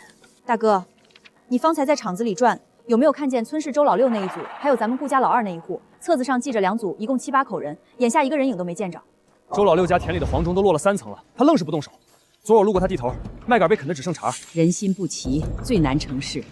这蝗灾不是一家一户的事儿，整片田地连着呢。他家不防虫，虫子转头就飞到别家田里，大伙儿的辛苦都要白费。我今早出门的时候，还看见周二成家门关得死死的，院里一点动静都没有。李正前几日就挨家挨户叮嘱，必须日日下地防虫，偏偏就有这些懒人想着坐享其成。月娥姐，我家没吃的了。陈氏和她男人躲在家里好几天了，门都不出。李正派人去喊了3回，回回都说身体不微服，地里的蝗虫都爬满了他家篱笆，他们愣是连扫帚都不拿。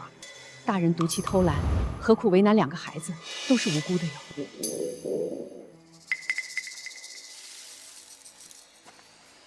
你爹娘人呢？爹说抓蝗虫得罪老天爷，娘说等着别人把蝗虫赶走了，地里的庄稼自然就保住了。简直荒唐！2个成年人好吃懒做、愚昧无知，自己不肯出力救灾，一味想着坐享其成也就罢了，竟然还让孩子挨饿受苦。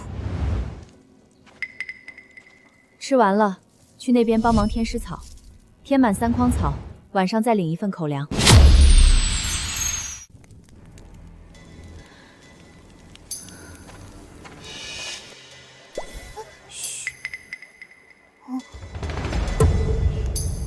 防虫熏烟料配方。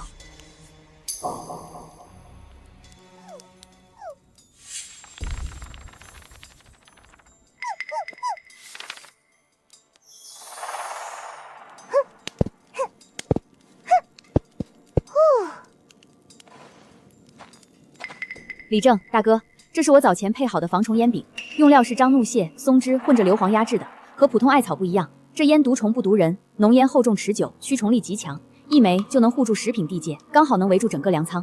好，我这就安排人去干。大家立刻分工点火，守住各个方位。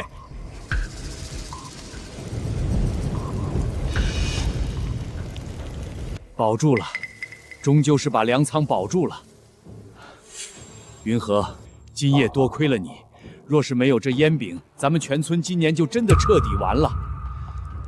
麦子损了还能来年再种，粮仓保住，咱们全村人就有活路了。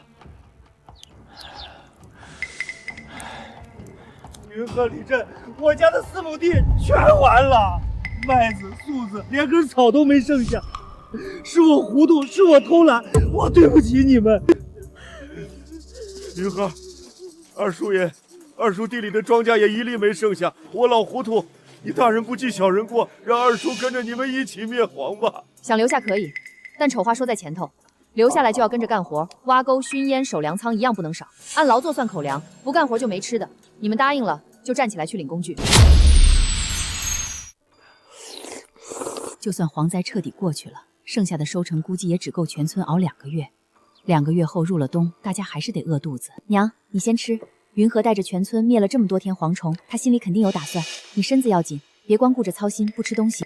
娘，吃饭呢，别想那么多，天塌下来有我顶着，大不了我去后山多下几个套子，冬天也不缺肉。娘，我不怕饿，云禾姐说了，蝗虫都能吃，饿不死人。我今天在田里还帮大哥捡了2筐蝗虫呢，我可能干了。娘没事的，相信我，我们会好好度过这个荒年的。你先吃饭，吃完我有办法。等会儿翻翻系统里有什么东西能帮忙的。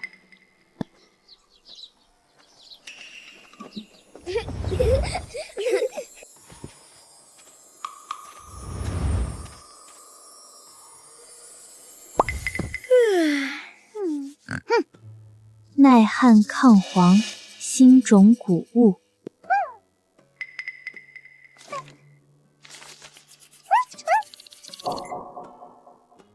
15分，清零就清零，值。花光了，但值的。我这里有新品种谷物种子，耐旱抗蝗虫，种出来蝗虫不啃，但有个条件，这种子必须种在向阳的坡地上，而且要大片集中培育，不能分到各家各户散种。后山南坡那片荒地我要了，我家人最多。凭什么给你？我先看上的。都给我住手！蝗灾还没过去，你们倒先自己人打起来了，丢不丢人？后山南坡那片荒地是村镇公产，今天我做主，按村里现有户数划分，每户分一笼，面积均等。种子由顾云和统一保管、统一分配，从翻地到播种，谁家出了多少工，账上记清楚。等到收割时，按各家出工比例分粮。李正定下的规矩我认，从明天开始，后山南坡集体翻地，出工的人在花名册上签到，按日计工。我顾云和还是那句话，干活的吃粮，不干活的别来伸手。我报名，我家人全上。同寇的事，你让我在顾家门前丢尽了脸。现在满城的人都知道我赵某人欠顾家一条人命，你让我往后怎么在城里抬头？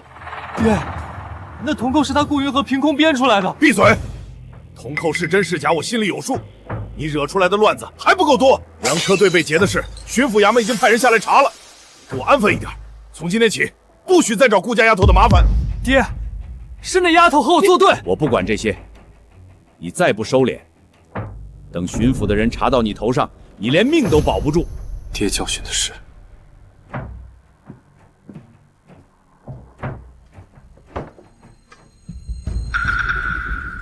耐旱抗黄，这种子。公子，如果咱能拿到这种子，先在自家田里偷偷种上一茬，等秋后旁人颗粒无收，咱赵家独一份的粮食，那价钱还不是咱说了算？老爷不是在发愁巡抚衙门不是正在查粮价的事吗？咱要是能把这铁根俗种子呈上去，说是赵家花重金寻来的抗灾良种，愿意献给官府推广，这可是天大的政绩。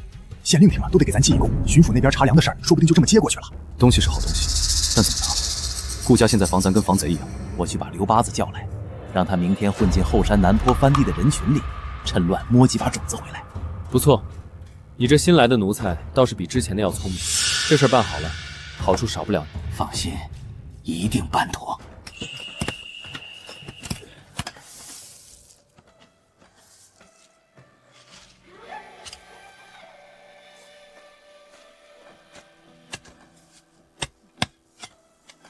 大哥，你看二婶翻的那地，锄头都没插进去，种子撒下去根儿都扎不住。先不管它，等翻完地，出工记录上一笔一笔记着，秋后分粮的时候自然有说法。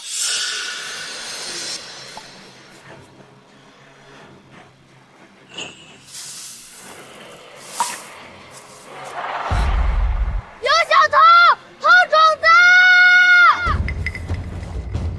子！是你！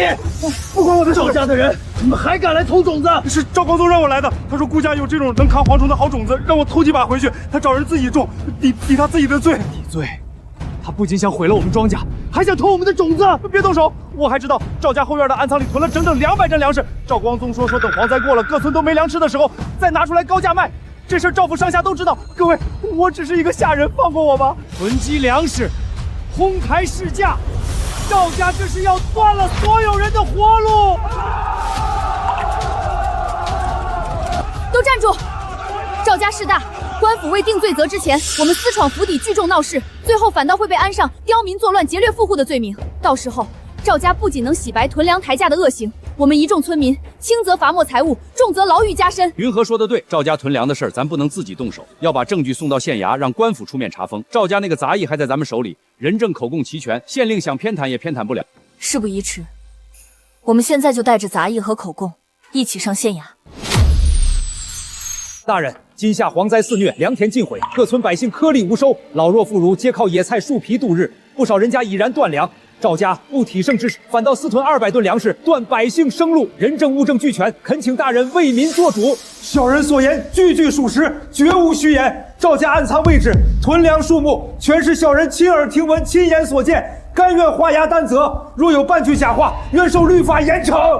大人，赵乡绅素来捐粮助学，帮扶乡里，向来是地方良善乡绅。此番或许是下人妄自揣测，夸大其词。200斗粮食绝非小数，恐有误会，不如先行核查，暂缓决断。大人，灾年囤粮居奇，哄抬粮价，本是朝廷明令禁止的重罪。巡抚密令公示多日，全县皆知，师爷怎敢替赵家含糊辩解？人证口供确凿，句句印证，何来误会之说？若纵容此等恶行，任由赵家趁灾敛财，闭堆动乱，届时地方不安才是大祸。大胆！本官为官一方，深知灾情惨烈，百姓流离法食，度日如年，为富不仁，趁灾囤粮敛财者，最是可恶。来人，立刻查封赵家后院的暗仓，所有囤粮登记造册，就地封存。赵家近日内不得私自转移变卖一粒粮食，违者以抗令论处。按各村受灾人口平价分流。是，大人。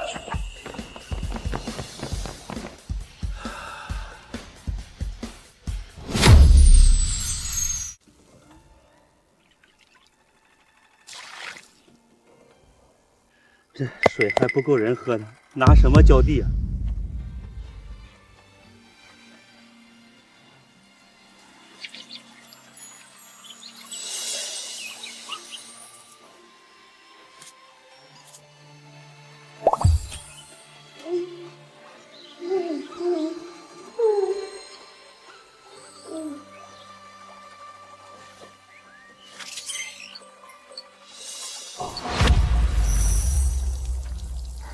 积分用完了，但水的事不靠系统也能解决。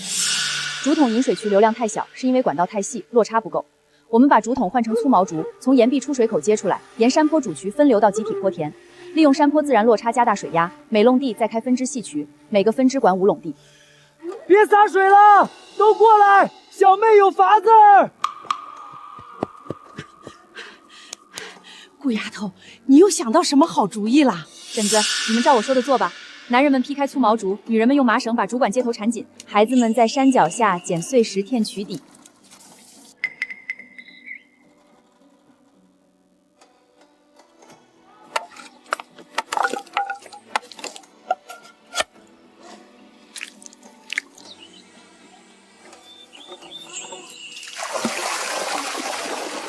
云寒，对不起，当初是我嘴贱，到处说你用邪术，如今全村的地是你救的。种子是你给的，水是你引的，是我嘴笨说不出好话。以后你顾家的事儿就是我的事儿。李正，我是从临县逃过来的，我们那边的蝗灾还没过去，粮铺还在高价卖粮，1斗粟米涨到300文了，好几百人吃不上饭。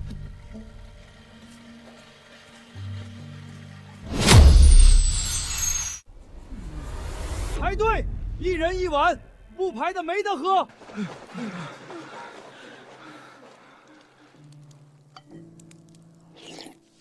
57口人，咱存的粮食撑不过半个月。我知道，可也不能把人往外赶，他们村子被蝗虫啃光了，回去也是饿死。300文1斗粟米，上个月才200文，这个月又涨了100，抢钱啊！张老板，买5斗粟米，3斗粗面。粟米350文1斗，粗面220文1斗。你这点钱只够买2斗粟米。昨天还300文1斗，今天就350了，你这是坐地起价。蝗灾闹得凶，上游几个产粮线都绝收了，粮价一天一个样，买不起就别买，后面还有人排着呢。张老板，粮价涨得这么快，县城里吃不上饭的人只会越来越多，到时候饿极了的人砸了你的铺子，你柜台后面的算盘能挡得住？县城3家大粮铺这2天统一涨到了350文1斗，小粮铺跟着涨，连城南那个摆地摊卖碎米的都涨了2成。我这酒楼每天要用3斗米5斗面，按现在的价，一个军光是米面就要吃掉1半利润，而且粮铺那边放话了，下个月还要再涨。吴掌柜，我有个提议，后山菜期的青菜，坡地上套种的萝卜，再加我大哥上山打的野味，酒楼全收了，按市价的8成折算成粮食给我。顾姑娘，你的意思是不要现钱，直接换粮食？对，酒楼自己去粮铺批量进货，拿的是批发价，比零售便宜2成。你把菜和野味折给酒楼，酒楼按批发价给你粮食，两边都不吃亏，中间还绕开了粮铺的零售价。成，但有个条件，青菜和野味得稳定供应，不能3天有2天没。酒楼客人等着上菜，断了货，我这招牌就砸了。这是后山菜签的种植排区，青菜7天一茬，萝卜半月一收。野味我大哥隔日上山一趟，套猎的量够酒楼日常用，这是长期买卖，我不会断自己的信誉。明天酒楼就派车去你们村拉第1批青菜，粮食按批发价当天结清。不过丑话说在前头，如果粮铺那边断了酒楼的批量进货渠道，我手头的存粮也只够撑1个月。1个月后，咱得另想办法。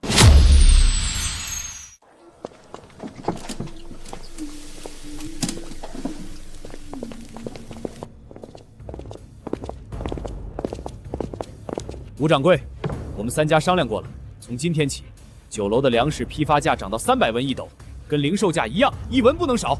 批发价涨到零售价。张老板，你这是要断我酒楼的活路！少废话，还有一条，你酒楼从顾家收的那些菜和野兽，不许在酒楼卖。收了顾家的东西，就别想在我这儿买1粒米。他们3家抱团了，县城里能批量供粮的就这3家铺子，断了这条线，酒楼也撑不住。张老板，你们3家统一涨价，是在逼全城百姓没饭吃。逼又怎样？有本事你们自己种粮自己吃，别来我铺子门口排队。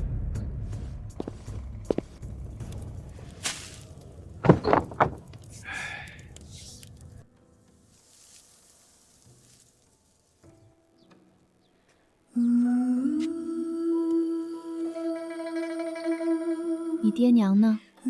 爹前天饿死在城门口了，娘昨天去张记粮铺门口跪着求粮，被伙计拖出来，腿磕在石阶上断了，现在躺在城墙根底下动不了。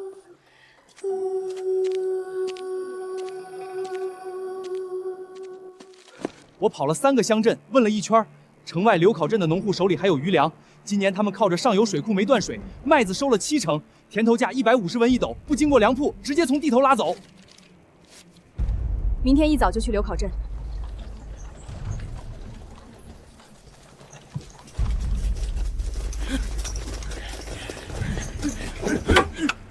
停车，粮留下，人可以走。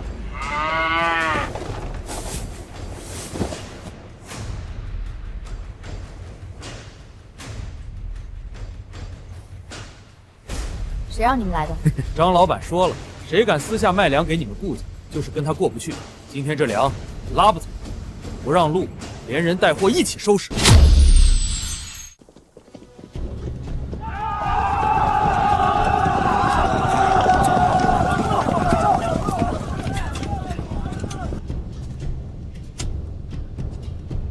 你们几个想动长乐村的人，走着瞧。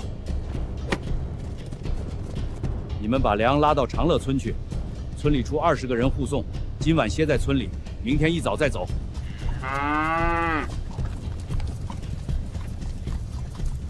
他们要是再来怎么办？我家还有老婆孩子，我可得罪不起县城的大粮商。明天我直接去县衙递状子，哄抬粮价、拦路劫粮，桩桩件件都是明晃晃的罪名。顾姑娘，你这状纸写的倒是详细，不过我查了，张记粮铺的售粮记录上，价格是正常的市场调节价，不存在哄抬。你说有人拦路劫粮，证据呢？伤者在哪儿？人证物证在哪儿？农户被打伤就在昨天，伤者还在村里养伤。你们可以派差役去查验伤势，也可以派人去柳石镇找另外4个农户对证。查案要有查案的规矩，你这既没有医馆出具的验伤单，又没有当场抓获的打手，单凭一面之词，大人也不好立案呢。典吏大人，张记粮铺给了你多少？顾姑娘，你这是污蔑朝廷命官，信不信本官现在就把你押进大牢？这壮士不予受理，请回吧。张老板他们以为给典吏塞了钱就能压住，但这账本上的每一笔交易、每一次涨价，日期、金额、经手人全在上面，白纸黑字加红泥印。典吏不收这状子，我直接把账本递到县令正堂上去。光有账本还不够，张记背后肯定不止一个典吏。你忘了上次赵家粮车队被劫的事儿？赵光宗能调动那么多人，县衙里不可能没有他的人。吴掌柜，这条3个月前张记粮铺一次性从赵家购入200担粮食，进价100文1斗，账本上记的是赵府仓粮。赵家3个月前就卖了200担粮食给张记，200担。当时蝗灾还没开始，赵家哪来那么多存粮？蝗灾前就大量囤粮，等蝗灾来了，粮价飞涨，再通过张记的铺子高价卖出去，赵家和粮商早就是一家了。带上账本，直接去县衙正堂。张记粮铺3个月前从赵府购入200吨粮食，进价100文1斗。你上个月卖给百姓300文1斗，这个月涨到350文，差价3倍还多。你自己说，这算不算哄抬粮价？大人，那是正常的进销差价。蝗灾来了，货源短缺，进价涨了，售价当然。大人，这是最近3个月的所有进货收据，从蝗灾开始到现在，张记从上游产粮线的进货价格一直是100文到120万1斗，根本没涨过，进价不变，售价翻3倍，所有收据全在这里。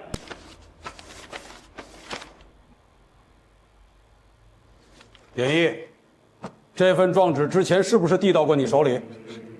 张老板说这是正常的商业纠纷，属下只是按规矩。你吃了张记多少回扣？本官后面再审你。现在来人，查封张记粮铺所有囤粮，按平价散收，连同王记、李记一并彻查。大家听我说，顾云和在酒楼后院囤了几十袋粮食，他嘴上说平价分粮，实际上是想趁粮荒高价倒卖。他跟流民勾结，粮食不分给本地人，先分给流民。他顾家这是要拿咱县城老百姓的口粮做人情。难怪我在这儿排了半天队，1粒米也没分到。那些外来的流民倒先领了粮。你这个人真是心肠歹毒。粮全在这里，按人头限量，不分本地外地。成人每月1斗，小孩半斗，价格按田头价150文1斗，亏多少？我顾云和自己贴。顾姑娘是我们流民的恩人，她在村口给我们施粥，自己吃的是蝗虫干。蝗虫你们吃过吗？她当着全村的面对一锅活蝗虫，第一个塞进嘴里嚼。她说蝗虫能吃，饿不死人，我们才没饿死在路上。没错，粮商拦路抢粮那天，打伤了我们送粮的大伯，是顾姑娘把人背回村里的。她要是想倒卖粮食，用得着亲自去田头拉粮？粮商哄抬粮价骂顾姑娘，你们骂错人了，该骂的是张记，是赵家。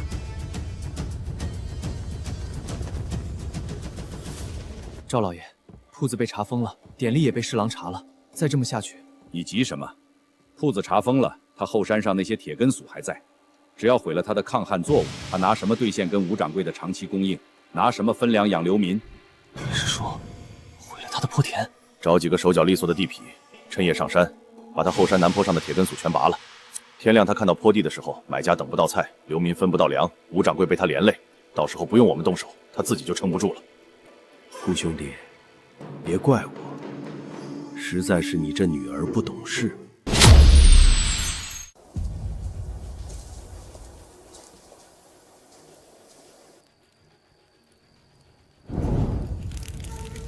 等你半天了，锄头放下，跪地上别动。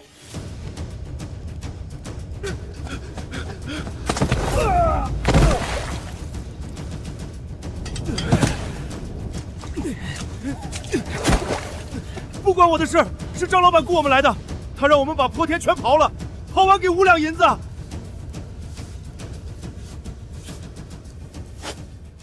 毁坏他人田产，夜间持械入村，你5个，谁先供出主谋，本官酌情从轻发落。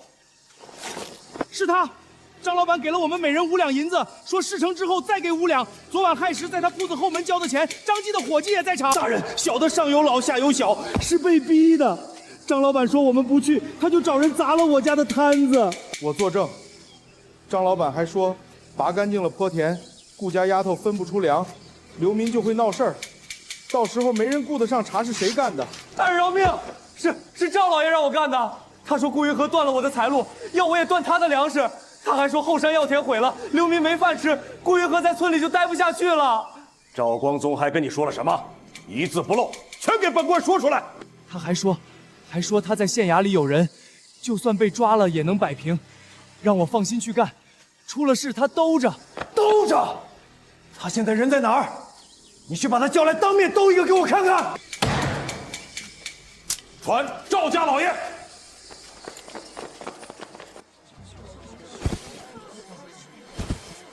赵家仓粮，蝗灾没来的时候就囤在手里，等着咱饿极了高价卖。张记的铺子就是赵家的前台。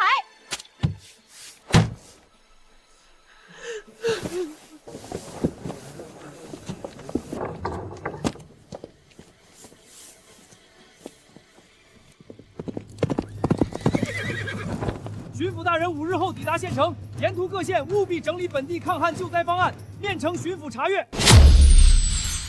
顾姑娘，全城粮铺重新开了，照着田头价限价卖粮，但这只能救急。巡抚要来了，要的不是查封记录，他要的是抗旱、灭蝗、改良土壤的整套方案。大人需要我做什么？你领着全村灭蝗、云水、种出铁根索，这几件事儿，每一件都是实打实的成效。我想请你整理一套完整的农耕方案，从灭蝗到云水到培育抗旱作物，每一步怎么操作写成册子。巡抚来了，我要拿得出东西。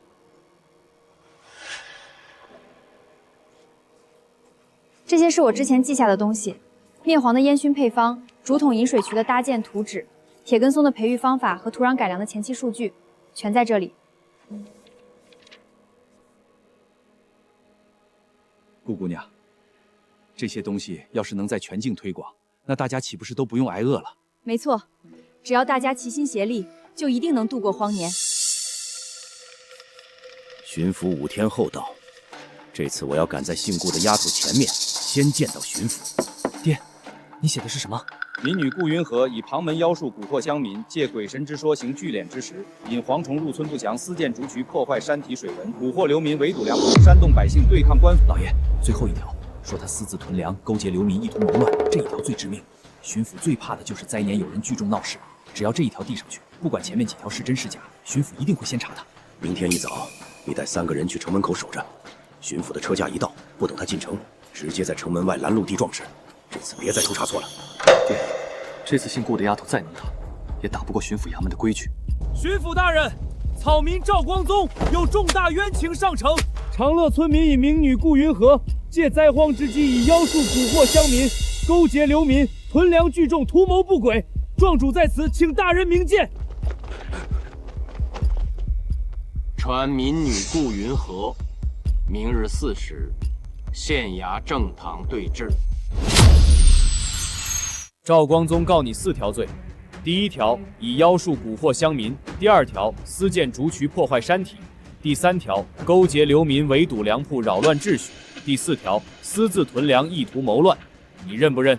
大人请看，这不是妖术，这是灭黄燕军的配方和实操记录，这是竹筒引水渠的搭建图纸和各阶段水量测试数据，这是铁根苏抗黄耐旱的培育方案和每一轮出苗率记录，上面每一页都有日期和我本人的手。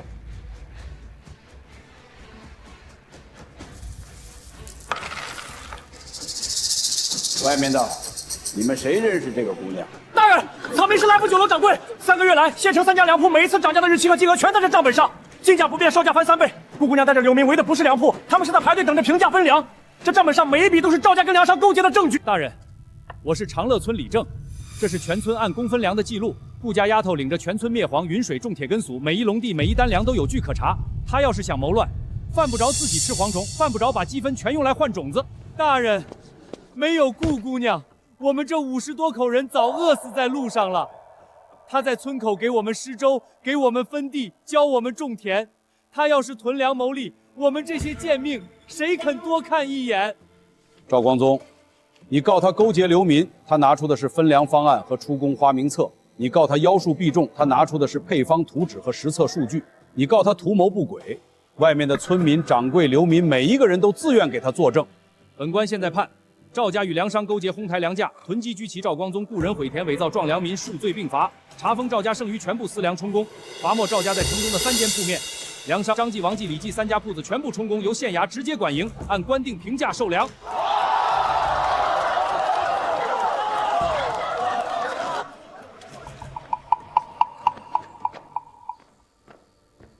顾姑娘，你这些农耕方案、灭黄、云水、抗品种培育，如果能在全剧7个县推广，明年这个时候能多养活上万人。你愿不愿意跟我回巡抚衙门，把这些法子交给各县的田官？巡抚大人，我愿意把灭憨、云水和铁根苏的培育方法整理成册，交给各县的田官。但长乐村后山的坡田刚起步，流民安置也才开了个头，这些事换一个人接手，我不放心。这是巡抚衙门的通行令牌，你不跟我走也可以。拿着这枚令牌，各县田官见牌如见本官。你整理好的农耕方案发到哪个县，哪个县必须照办。所有推广所需的种子和器具由官府统一拨付。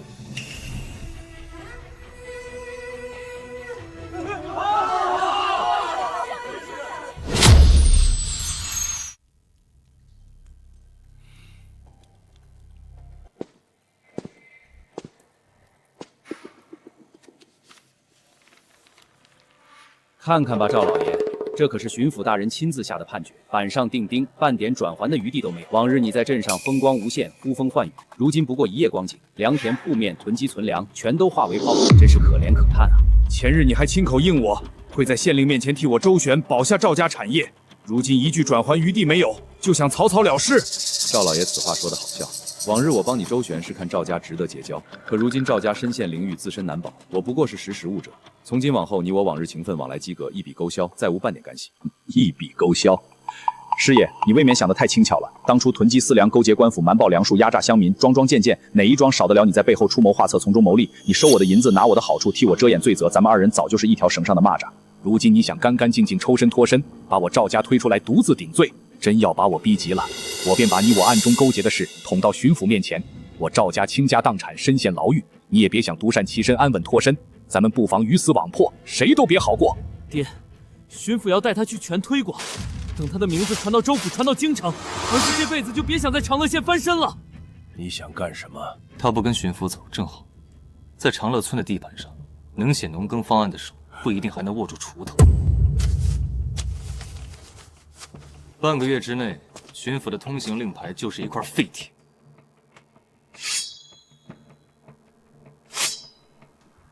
少爷，巡抚的人还在村里，现在动手等于自投罗网。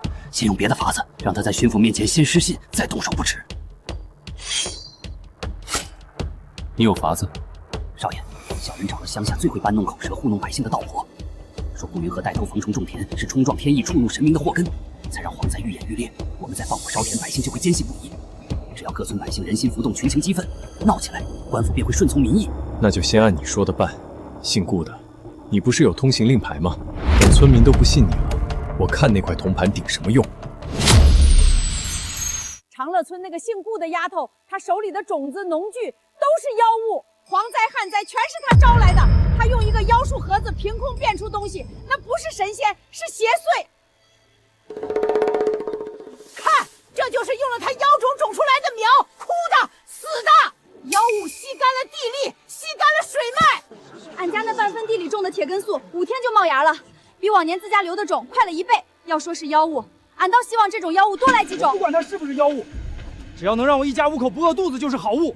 道婆，你少在这唬人！你说种子是妖物，那你告诉我，长乐村后山坡田里的铁根素为什么长了半人高？村口菜球里的青菜为什么7天收一茬？这是妖物，蝗虫不啃，大旱不死。这样的妖物，我倒希望越多越好。你个老妖婆，我昨天去长乐村看过，人家那坡田上的素苗绿油油的，哪有一颗枯的？你手里这把干苗是从哪儿捡来的？你们别拦我，我也是拿钱办事儿。拿谁的钱？替谁办事儿？今天不说清楚，你别想走出这个打谷场。说，谁让你来的？是赵府管家，他给我银子，让我挨个村子说你是妖女。道婆供认不讳，赵府管家出银5两，雇他在长乐村周边5个村子散布谣言，供状在此。顾姑娘，赵光宗上次诬告不成，这次又买通道婆，本官可以现在就派人去赵府拿人。大人，长乐村后山火光冲天，基地坡田着火了。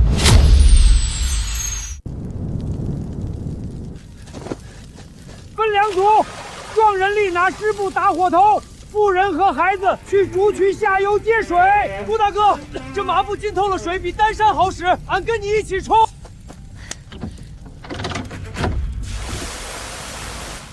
不要追着火苗打，从坡田中间的水渠往2侧浇，火过不了水渠，2侧分批扑灭。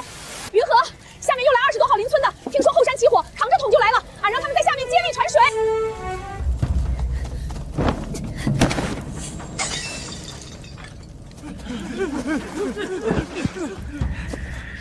云河姐，她身上有桐油味儿，刚才跑的时候手里还捏着个火闸子。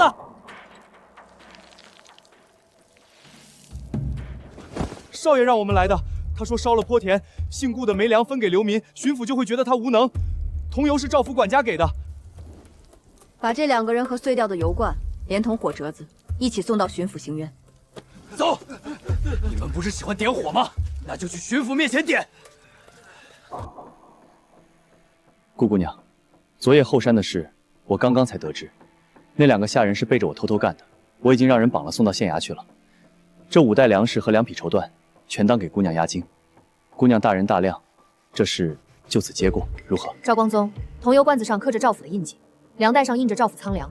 纵火的人，一个是你后门家丁，一个是你书房的跟班。你说他们背着你的，是背着你的眼睛，还是背着你的吩咐？30两银子，再加10袋粮食。姑娘，有些事闹大了，对谁都没好处。师爷，这令牌是巡抚大人亲手交给我的，你要不要一起去趟巡抚行旅，当面向大人解释一下，为什么你府上的桐油罐子会出现在我家坡田的火灾现场？既然没办法和谈，那顾姑娘就等着看看是谁更厉害吧。公子，这丫头不吃软的，巡抚又护着她，咱们得想别的法子。巡抚的人已经守在门口了，传唤文书今天一早就送到了，要我去巡抚行院。少爷，3封信都送出去了。城西的李乡村、城北的周乡村、刘考镇的王乡村，3位都答应在联名诉状上署名。诉状内容照您的意思写好了。顾云和以妖术种田，蛊惑乡民，哄抬种子价格，排挤传统农家。3位乡绅联名上书巡抚，一个种地的丫头说的再有理，能顶得住3个乡绅的联名诉状？诉状递上去之前，你亲自去一趟李乡村府上，跟他说，只要这次帮了赵家，来年春耕，他城西那30亩旱田的种子和佃户，赵府全包了。只要乡绅联名压住了他，巡抚就算怀疑，也得顾及乡绅的面子。到时候他那些坡田示范田全得还给咱们。3位乡鲁，你们联名上书说顾云和以妖术种田，这就是你们说的妖术。毛竹劈开接起来的水渠，麻绳缠的接口，水自己往田里淌。周兄，这是妖术，这不是妖术，这是巧工。我家里要是有这么一道水渠，那30亩旱田也不至于荒了一半。咱们3个被赵家当枪使了。赵老爷说这姑娘害了长乐村的水脉，可这水泉引来的水清的能照见人影。黄在第2周种的，浇的是竹渠引来的山泉，没用过一滴妖术。3位乡绅要是不信，可以把这颗菜带回城里，请老农验。 3位乡绅，这诉状你们现在还要不要？大人，是赵家先来找我们的，说这姑娘用妖术害了长乐村的水脉，还哄抬种子价格，排挤老农。我们没亲自来看就签了字，是我们的错。顾姑娘，你这竹筒云水泼田中的法子，如果在县城外围开一片示范农田，推广给周边各村，你做不做得到？只要选好地，保证水源，半年能出成效。 这块地归你，人、粮、工具，本官来调配。这土比后山南坡还硬，后山至少有点碎石能渗水，这地方水泼上去打滑，根本渗不下去。我在长乐村活了60多年，没见过比这更旱的地。春天不下雨，夏天没有水。云和，咱们真能翻？能翻。后山南坡刚开的时候，比这块地还硬。李正说：“你让村里人用草编绳把锄头缠厚，碎的土长越多，翻出来的土越深。”顾姑娘。 俺们听说要开示范田，能领抗旱种子。俺们不要工钱，关口饭就行。地翻了种了，秋后能分到种子，俺们村明年就有活路了。俺村去年颗粒无收，全村人啃了3个月树皮。要是这示范田能成，俺第一个把家里的3亩薄田全改成铁根苏。俺爹让俺来的。上回在长乐村分到的铁根苏种子，俺家2亩薄田收了往年3倍的粮。俺爹说了，以后顾姑娘在哪儿开田，俺就在哪儿扛锄头。俺们不会翻地，但会做饭。30口人的饭，俺们2个包了。 30口人，管饱不敢说，管够俺们2个还是有把握的。你们放心翻地，到晌午喊一声就有饭吃。先垫一口，天不亮就出门，空着肚子刨地不行。俺当家的去年就是这么饿出胃病来的。绿豆汤放了点盐，出汗多不补盐退抽筋。俺娘家村里去年收麦子热到了3个庄里工，就是因为光喝水不放盐。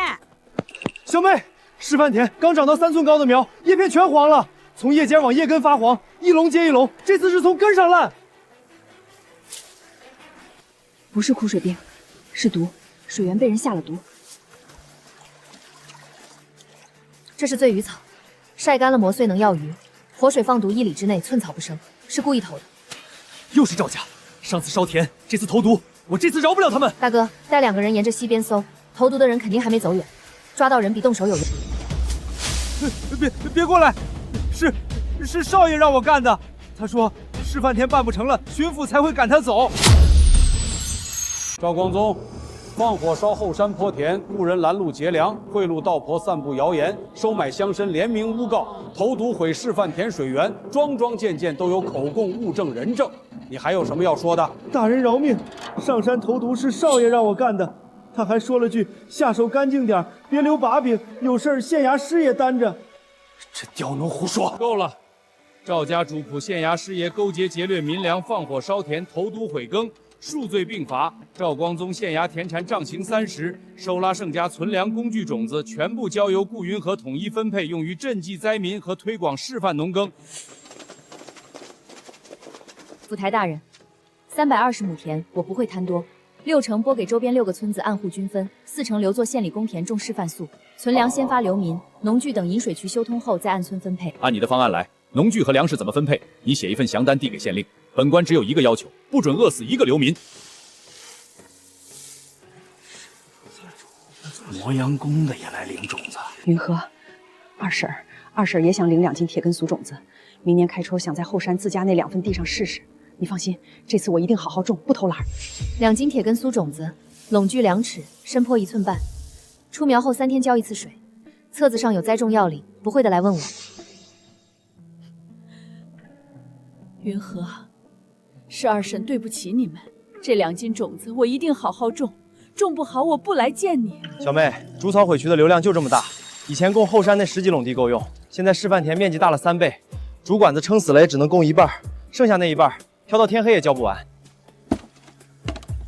顾姑娘，你看，上游小溪的水位又降了，再这么旱下去，连这小溪的水都保不住，到时候别说浇1半田，1滴水都没有。云禾，这可不是披毛竹、缠麻绳的小活了，盘山拾渠，得开山凿石、架木渡线，光靠咱村几10口人，半年都修不完。所以需要官府出工匠拨粮食，只要主渠一通，支渠分流到各村，周边6个村子从此不用再靠天吃饭。从主山泉眼到示范田，盘山15里，10气主渠每隔10丈一个分渠口，分支渠6条，分别通到周边6个村子的田头。这工程不小，开山凿石架渠至少需要200个工匠干3个月。这3个位置有天然山涧，不用开山，直接架木渠跨过去，可以省1个月工期。工匠和粮食由官府拨付，各村村民自愿出劳力。这图纸谁画的？我画的。后山的竹筒引水渠已经跑了3个月，水量数据、落差参数、分渠流量比例都在图纸背面。唉，还不是积分不够了，去山上换完了积分，就兑换了这份图纸。准了，调拨工匠200人，粮食310，明天开工。顾姑娘，你这3个月不光种地，还量了这么多数据，别说普通农户，县衙里的疏离都未必做得出来。地里的活我干，天上的雨我管不了，但地上的水我能算。数据不骗人，做对了就有收成，做错了就白干。头，前面那座道太窄了，人站上去凿石，稍偏一点就滑下去了，这活没法干。大哥小心，这边碎石松的，踩上去就滑。顾姑娘，这块石头不行，外头看着是整的，里面裂了2道缝，凿子一敲，整块会塌。下面就是山道，砸下去要出人命。不凿这块石头，主渠从窄道上方5丈处绕过去，修一道架空木渠跨过窄道口。木渠用3根横梁架在2端石壁上，中间不落地，省了凿石的风险，还能少修100丈的石渠。成，架木渠比凿石头快，3天能架完这一段。就是木料要多备50根，横梁必须用整根老松木，细的不行。松木够不够？不够的话，我带人去后山再砍一批。后山北坡的老松树比这儿还粗。顾姑娘，后山北坡砍的松木50根一条，不少，全扛上来了。大哥，将木头放在这里。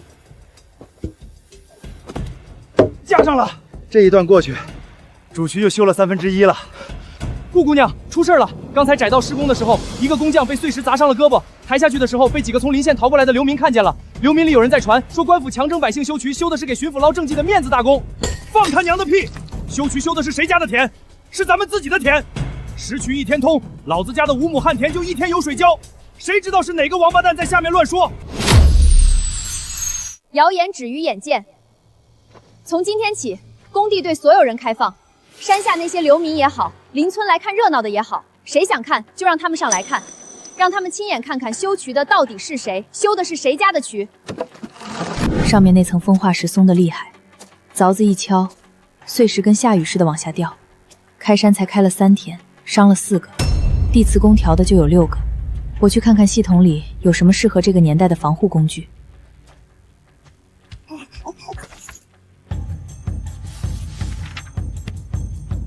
防护的都在，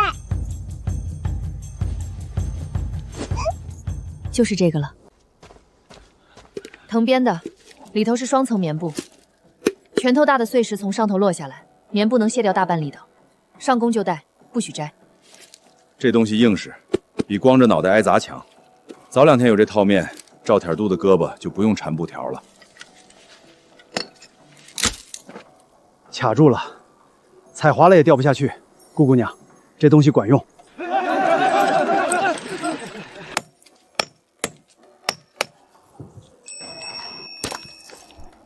成了，上面掉下来的石头全都在网兜里，砸不到人。顾姑娘，我们9个人想来工地上干活，家里的地全毁了，蝗虫啃得连草都不剩，种子也没有一粒。听李正说工地管饭，按出工分种子，我们想挣口饭吃。上次晚上偷懒不出工，蝗虫来了没人打，5亩地全毁了，地里现在连草根都被蝗虫啃光了。这次我们想好好干，不偷懒了。工地上的规矩，每人每天出工记名，中午管1顿干饭，晚上领半斤粗粮，干满10天发2斤铁根俗种子，安全帽、腰带1人1套。谁偷懒磨工4，当天不记工不发粮。答应了就去坡下领工具。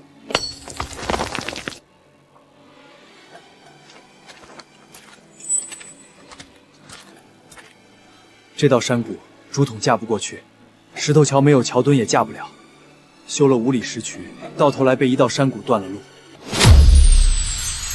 主管最长只有2丈，接3根也不到6丈。这山谷径宽10丈，中间没有桥墩，主管接得再长，伸出去2丈就往下坠。3根整根老桑木做横梁，架在2侧石壁上的凿孔里，中间这根架空横梁用斜撑木从侧面石壁撑住，重量全部分散到石壁上，不是往下压的力，是往石壁2侧推的力，石壁撑得住。横梁上面铺2寸厚的木板，木板拼缝用桐油石灰填实，做成水槽，水顺着木槽从北边流到南边，跟石渠一样稳当，这叫悬空渡水槽。整根老苏木直径至少2尺，细了撑不住10丈跨度。斜撑木用榆木，榆木硬，越压越紧。木板2寸厚，拼缝填桐油石灰，不漏一滴水。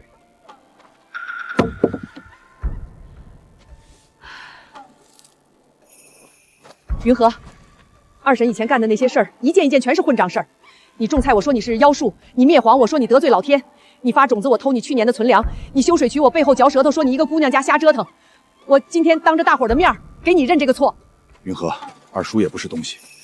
你家遭难的时候，我一声不吭，躲得远远的。你现在修水渠，我们家天天在工地上干活，才知道你家干的事儿有多难。二叔不求你原谅，以后你家的事儿就是我们家的事儿，你指哪儿我们干哪儿，绝不含糊。麻绳还不够，再去缠10根。哎，好，我们这就去。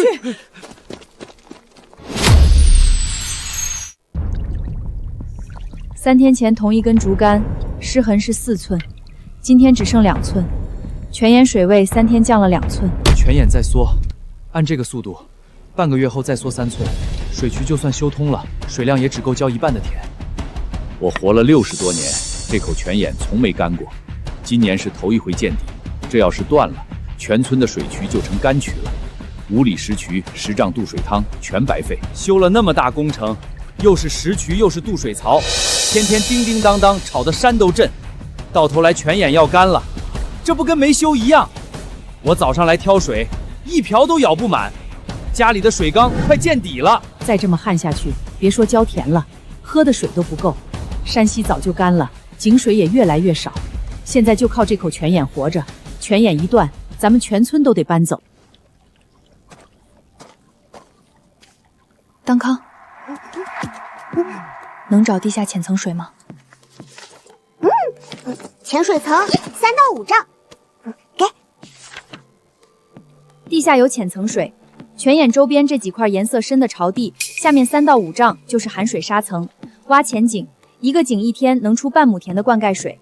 挖8到10口浅井，水量加起来比现在正在缩减的泉眼煮出水口还多。3处潮地，3到5丈深，能出半亩田的水，那就是说10口井1天出5亩田的水量，加上泉眼本来的水，够了，够用了。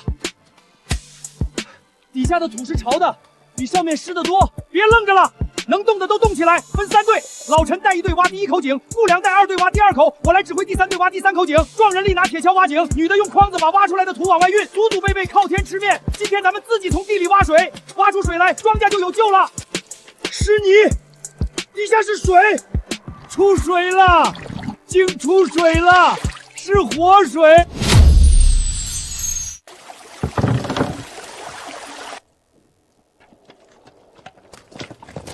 长乐村的乡亲，我是李村李正李长称。我们村的田在下游，往年抗山溪水浇地，今年山溪断流3个月了，田里裂的口子能伸进拳头去。你们这水渠从主山引下来，下面有6条支渠，能不能分1道支渠给李村？我们不白要，拿劳力换。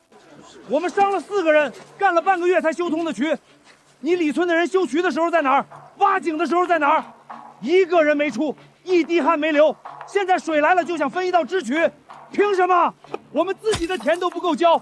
新开的坡田刚摆种，浅井水只够补3成，主渠水再分出去给外村，我们自己喝什么？你李村缺水，我们长乐村不缺水，至少还有水局。我们村连喝的水都快断了，老人孩子渴得嘴唇裂了口子，一整天喝不到1碗水，你们就眼睁睁看着。都别动手，动手解决不了缺水的事儿。水渠是为了救人命的，不是让你们为了水打出人命的。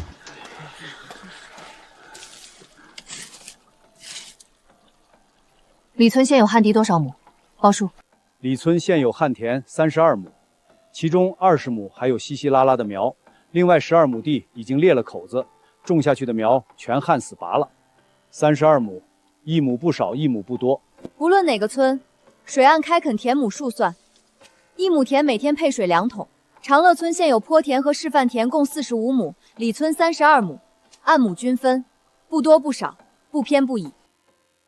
水渠是长乐村修的，挖石渠、架渡水道、开前井，全是长乐村的人出力，所以李村要用水必须出容力，共同维护水渠，每月轮流巡渠，路漏清淤，一户出一个壮流力。巡渠记录本挂在分水口的木桩上，谁当班谁签字，谁私下开闸偷水，扣当月的配水1半。巡渠的活可不轻，盘山15里石渠加上10丈渡水槽，1个月从头走到尾至少2天，背上要背漏扣的石灰、麻绳、凿子。你们李村的人吃得下这苦？吃得下。你们修渠的时候，我们就在对面山头看着，干着急，帮不上忙。现在渠通了，巡渠清捏的力气活我们包不是1半，是包70%。你长乐村的人修了渠，巡渠的力气活就让我们李村多出人来干，按亩配水，轮流灌溉，共同维护，这条规矩公道，我们李村说到做到。要是有一户偷懒不巡渠，我这个李正亲自顶上去替他巡。两村李正签字画押，白纸黑字，谁坏了规矩就按规矩办。老孙大哥，一点心意，我肚子疼得厉害，从下午一直绞到这会儿，要去趟茅房。快去快回，别耍花样。上回那个偷跑的被抓回来打了40板子，屁股上的肉都打烂了，你自己掂量。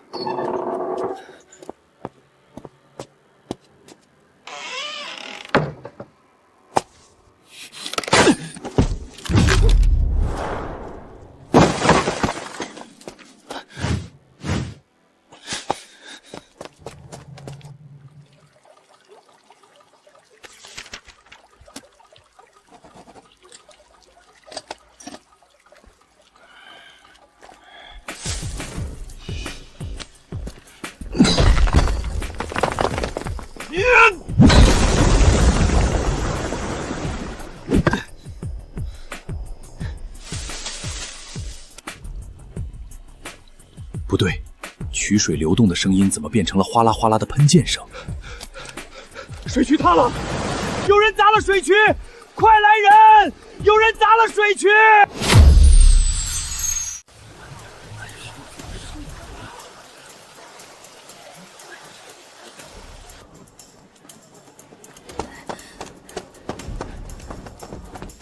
断面平整，是外力敲击造成的断裂，边缘有铁器撞击留下的尖锐凹痕，不是风化自然崩裂，是被人用重器故意砸开的。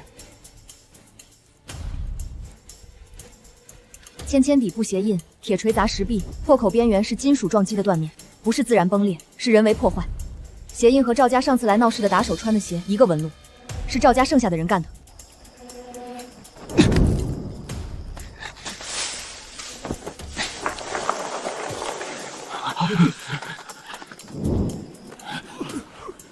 赵光宗，他不是关在牢里吗？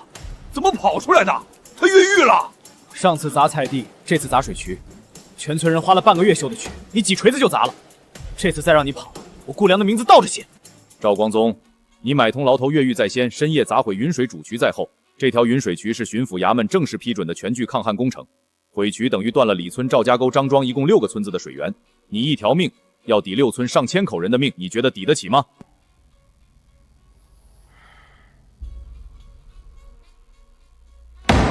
赵光宗数罪并罚，罪无可赦，即刻收监，永久关押，不得减刑，不得探视，不得保释。赵家剩余全部田产，32亩水田，15亩旱田，全部分给长乐村及周边受灾无地农户。田契由巡抚衙门重新发放。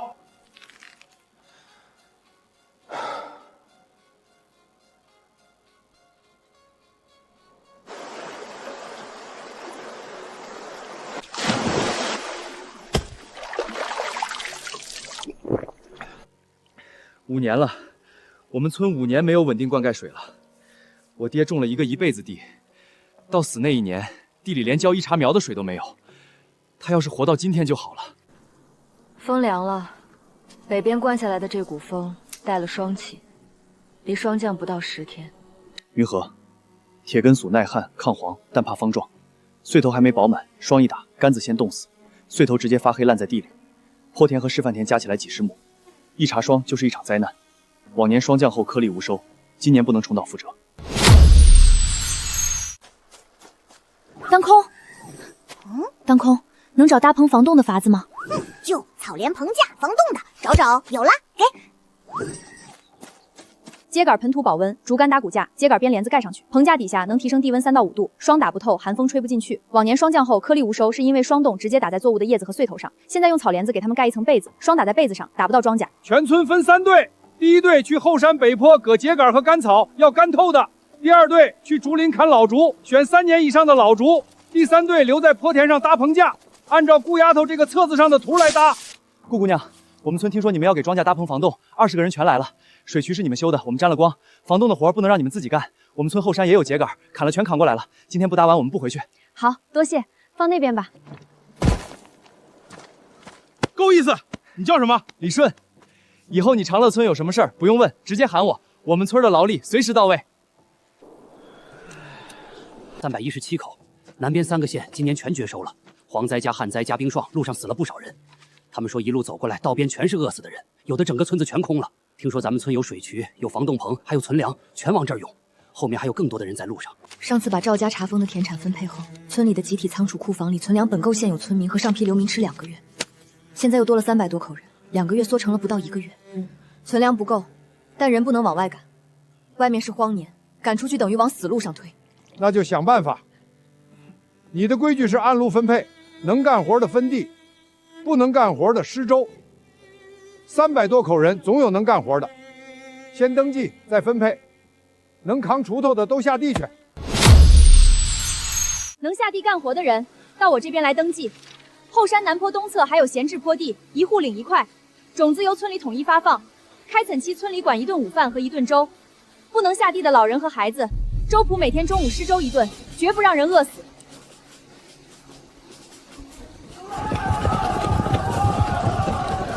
我领1块，我叫赵大，南开来的，会种地，会挖渠，在老家种了15年旱田，家里4口人，我跟我儿子都能干活，我婆娘也能，半大小子也能扛锄头。我和我男人都能干活，孩子放田头，不耽误事儿。顾姑娘，我家就我和这个孙子，儿子媳妇在路上都没了，我不能下地，腿走不了路，但他能。他人小力气也小，你让他干点轻活换口饭吃。我不要整块地，我也种不动，只要这孩子不饿死，我就知足了。你叫什么？我叫阿土，我能扛东西，能跑腿送水送饭，能捡石头。我奶奶腿不好，我干活养她，我不怕累。打谷场旁边新设了一个水站，每天给粥棚和田头送3趟水。这活交给你，工钱按半个壮人力算，够你和你奶奶每天2顿饭。顾姑娘，物资搬运的活交给我。我以前不懂事，差点毁了你家的菜地。现在我明白了，你做的事儿是救全村人的命。我王三儿没什么本事，但有一身力气。去偏远村寨送粮的路我来跑，山路熟不怕远。山路远，物资损耗大，跑一趟不容易。你再找2个认识路的，3个人轮流跑，别1个人扛。这儿缠3圈，拉紧，不能松，松了霜一打，棚子就塌。头2圈用力拽，最后1圈系死扣。全饱满了，1滴水没缺，1粒霜没挨，大丰收。我活了60多年，经历了7个荒年，7个荒年里5个年头颗粒无收，2个年头收成不到往年的3成。今年是唯一一个经历了大旱、蝗灾、冰冻，庄稼还丰收了的荒年。云禾，你是这个村子的救星啊！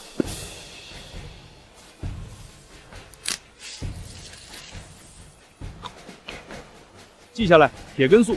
耐旱抗黄，根深3尺，可及深层定下水。霜降前盖草帘保温棚架，秋末全穗饱满，亩产比本地粟米高3成。再加上前井群补水法、秸秆覆土防冻法、坡田开垦轮冬法，全套记全了，1个字不许漏。全境7个县的田官，下个月初会到长乐村集中学习灭蝗阵法、云水石渠和渡水槽架决法、前井群定位挖掘防冻法。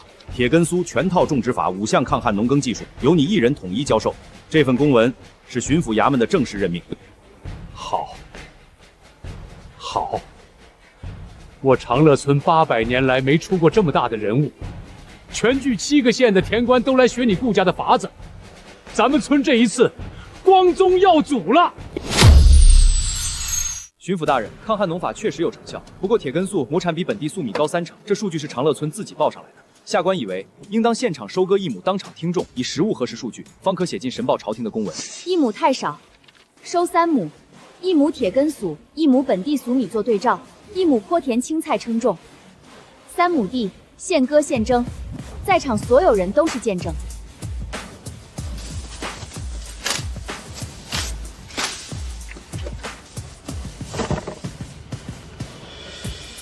本地粟米1亩103斤，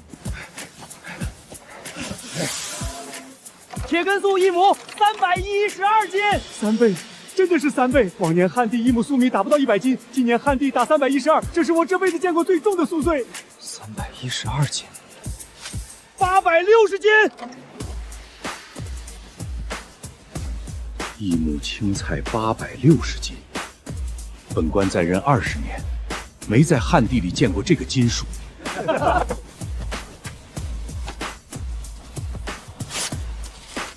顾姑娘，方才是我多嘴了，这份数据我一字不改，原样呈报。顾姑娘，今天3亩地3个秤，我全程站在人群最后面看着，你们的丰收状况真是令人震惊。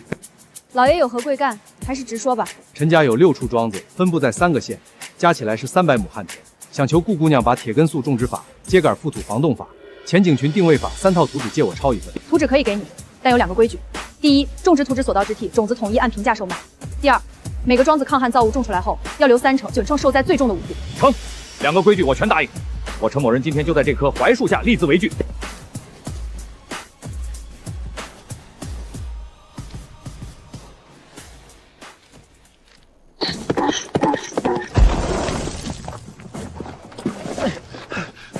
顾姑娘，我是周家寨的寨主周大石，我们寨子地全旱了，全眼干了，存粮吃了2个月的树皮和观音土。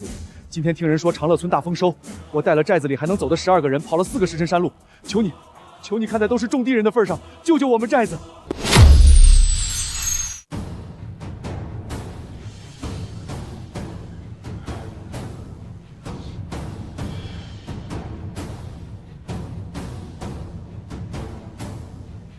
沟里36户，断粮12天，树皮吃完了，再挖观音土。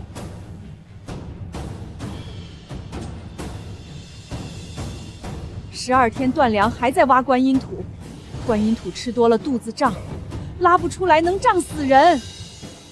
我去煮2锅粥，先让这秀下吃饱再说话。今年长乐村大丰收，是因为全村的田都引了水，盖了棚，下了铁根素种。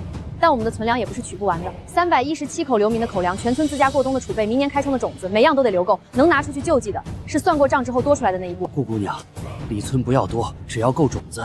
春播的种子有了，我们自己开荒种地；口粮我们自己想办法，挖野草、剥树皮都行，只要给种子，我们就有了活路。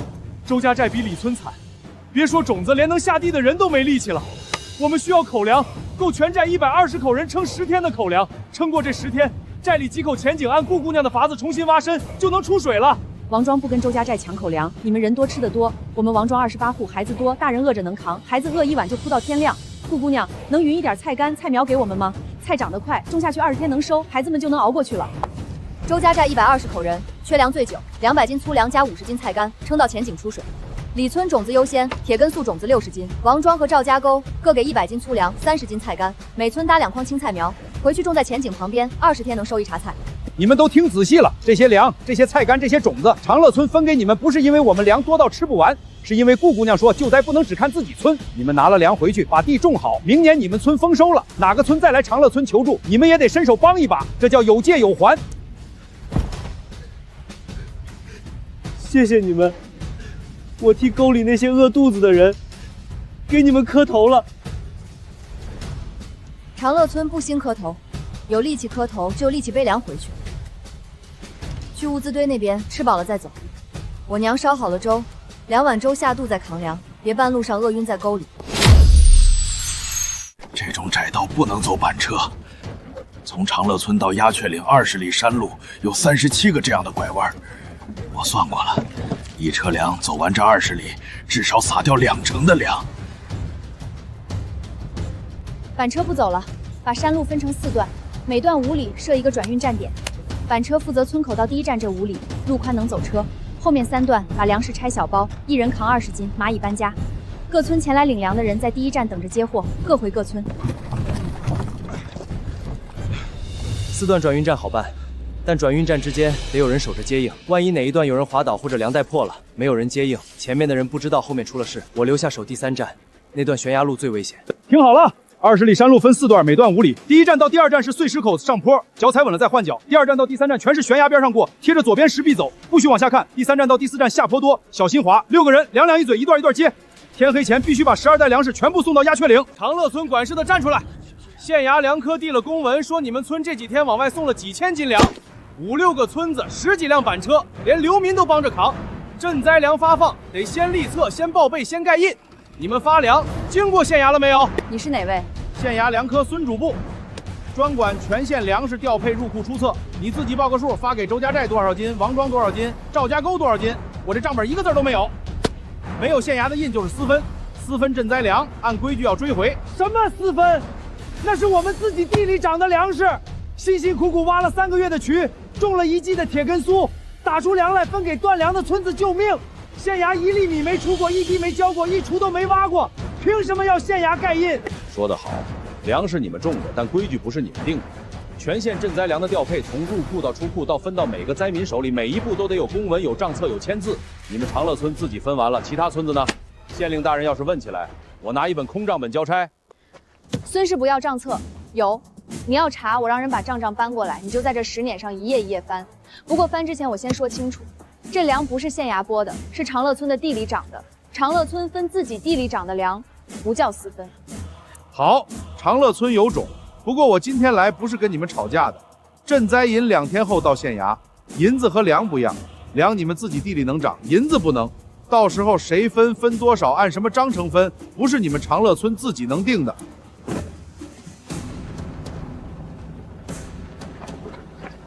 银子到了县衙，盖了官印，就是他们说了算了。玉和我们该怎么办？放心，我自有办法。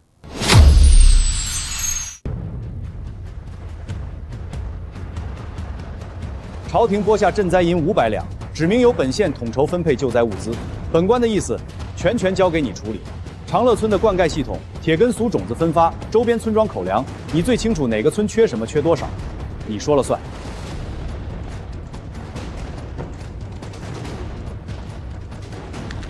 大人，500两赈灾银全交给一个小姑娘，恐怕不合规矩。赈灾银两应当由县衙统筹，乡绅协办。我马家在本地有田有粮仓，可以代为采买救灾物资，价格比市面上低半成。银两交给我，我按最低价采购，余下的银子还归公。马老哥说的对，500两不是小数目。一个小姑娘没管过账，万一账目出了差错，谁担这个责？赈灾银两最好是分成2份，一半交给顾姑娘买粮买种子，另一半由我和马老哥采买东衣东被，分头办效率高，互相也有个对账。2位说的都对。 500两不是小数目，所以才要公开。从现在起，每1两银子的去向，每一个铜板的支出，一笔一笔写在账上。这本账不锁在县衙柜子里，就放在大堂门口，谁都可以翻。不光是银两账，粮食仓库的入库出出，各村领粮的签收单，流民口粮分配，每条账都一式2份，一份挂在打谷场公告栏上，一份由5个村民代表每人抄1页回家，5个人各抄一样的账，对不上就是有问题。 顾姑娘，你这是不信任我们。马家在本地3代精粮，从爷爷辈起就跟县衙做粮食采买，我拿自家的声誉担保。马乡绅，3年前你替青石村采买过冬粮，报的账是200担粟米，实际运到村的130担，70担差价进了你的粮仓。这件事在州府的旧档里有记录，要本官调出来给你看吗？本官在此宣布2件事。 第一，赈灾银500两全交由顾云和统筹分配，任何人不得以任何名义插手账目。第二，此案结束后，立即彻查过去5年全县所有赈灾记录，凡差价进私人扣袋者，一律追回银两，再加罚1倍。贪没赈灾款比贪没官粮罪加1等。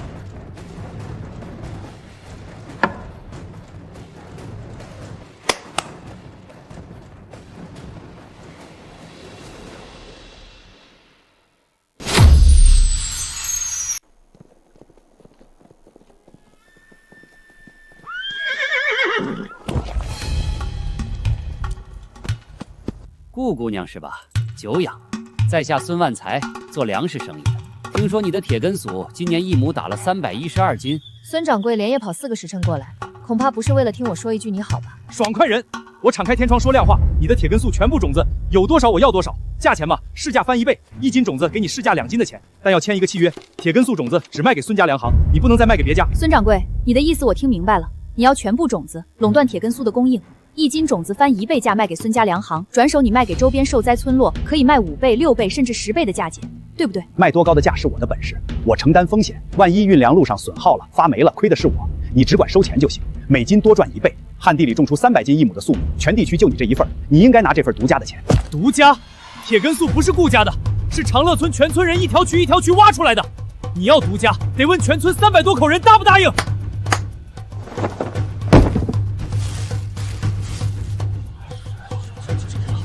乡亲们，我孙万才做生意一向公道，铁根粟种子，顾姑娘卖给谁都是卖给我，1斤顶2斤的钱点银子。你们辛苦种了1年的地，多拿银子回去不好吗？再说我收走种子卖给外地，你们长乐村的粮也不会少1粒。成人之美，各取所需嘛。孙掌柜，铁根粟你翻1倍价收，转手卖给鸦雀岭周家寨那些断粮10多天的村子，你卖几倍？3倍、5倍？饿着肚子的人没得选，你要多少倍，他们只能掏空家底凑钱买。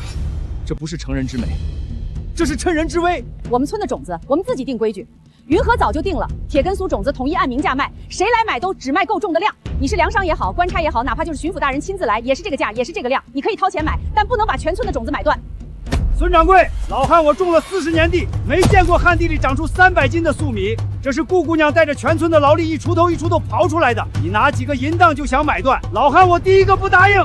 既然长乐村的乡亲们不卖面子，孙某告辞。不过我有句话搁在这儿。过完冬就开春，开春就要种地。你们说报边插卡村子到处找铁根粟种子，是分给10村还是分给30村？分不过来的时候，自然会有人来找我买。到时候我定什么价，也是我的规矩。孙掌柜刚才说到时候自然会有人找他买，他说错了。从今天起，凡是来长乐村求种子、求种粮的村子，我们一视同仁，评价、定量、签契。只要种子够，不差1个村，用不着任何人倒手。没错，从现在起，铁根粟种子一粒不准私自出售。每家每户收了多少种子，全部入仓储库房，统一登记，统一保管。开春之后，由顾家丫头按各村耕地面积统一分配。谁偷偷拿种子出去卖高价，别怪村里不讲情面。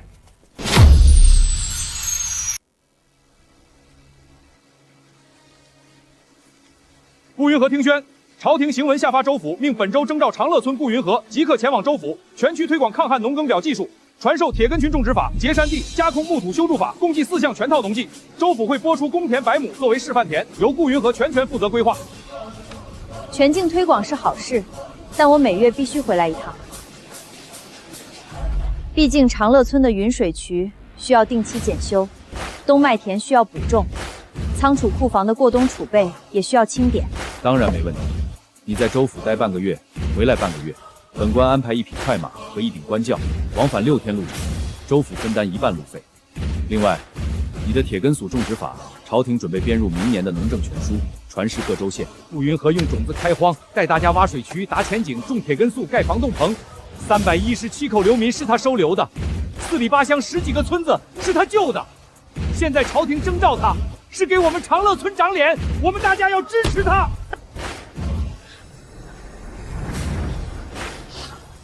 顾姐姐，你去州府，我们种的铁根粟、冬麦田、云水渠谁来管？铁根粟种法我学会了，从选种、进种到播种间距、覆土厚土，云和教了我3遍，我一笔一记在本子上，这点你们不用担心。至于云水渠检修，李顺会带人管。前井群水位，云和去州府之前把每个井的水位标好，井台上有刻线，水位低于刻线就补挖。有我在，水渠就不会干。云和离开后，水渠要是缺一块石头、漏一滴水，我李顺第一个跳进渠里补。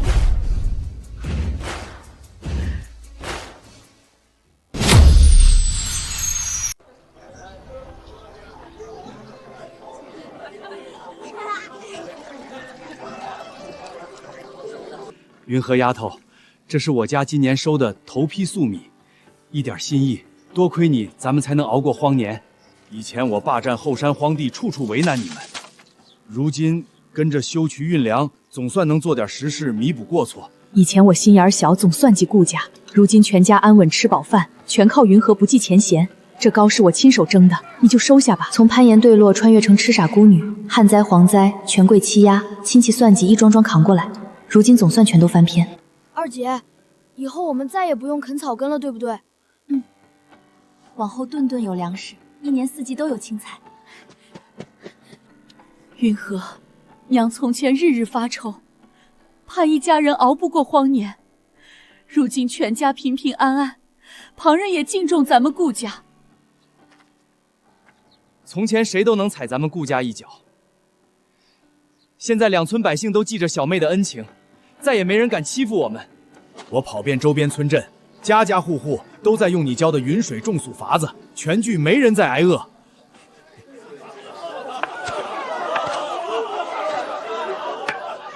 当年赵家仗势欺人，婚约羞辱，百般算计。如今赵家产业全分给灾民，赵光永久关押，所有恩怨一笔勾销。咱们顾家不靠权贵，凭本事站稳脚跟，全村人都敬重。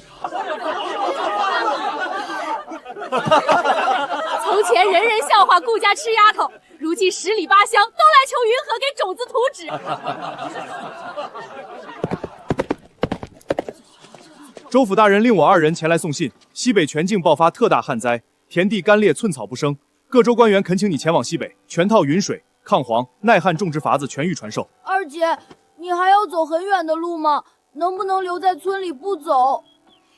西北路遥远，又是大旱之地，一路奔波太过辛苦。云禾，你路上一定要小心啊！长乐村的难关已经彻底度过，可西北还有无数百姓困在旱灾里。既然我掌握活命的法子，便不能坐视不管。西北百姓和咱们去年一样，守着干裂土地无粮可吃，我得过去一趟，把全套农耕法子交给他们。我和巡抚说好，每月回乡，水渠、仓储、种子分发都有大伙照看，不必担忧。你们放心，州府会安排马车护送，往返路途有人随行照料，每月还有固定假期，云禾会被我们照顾好的。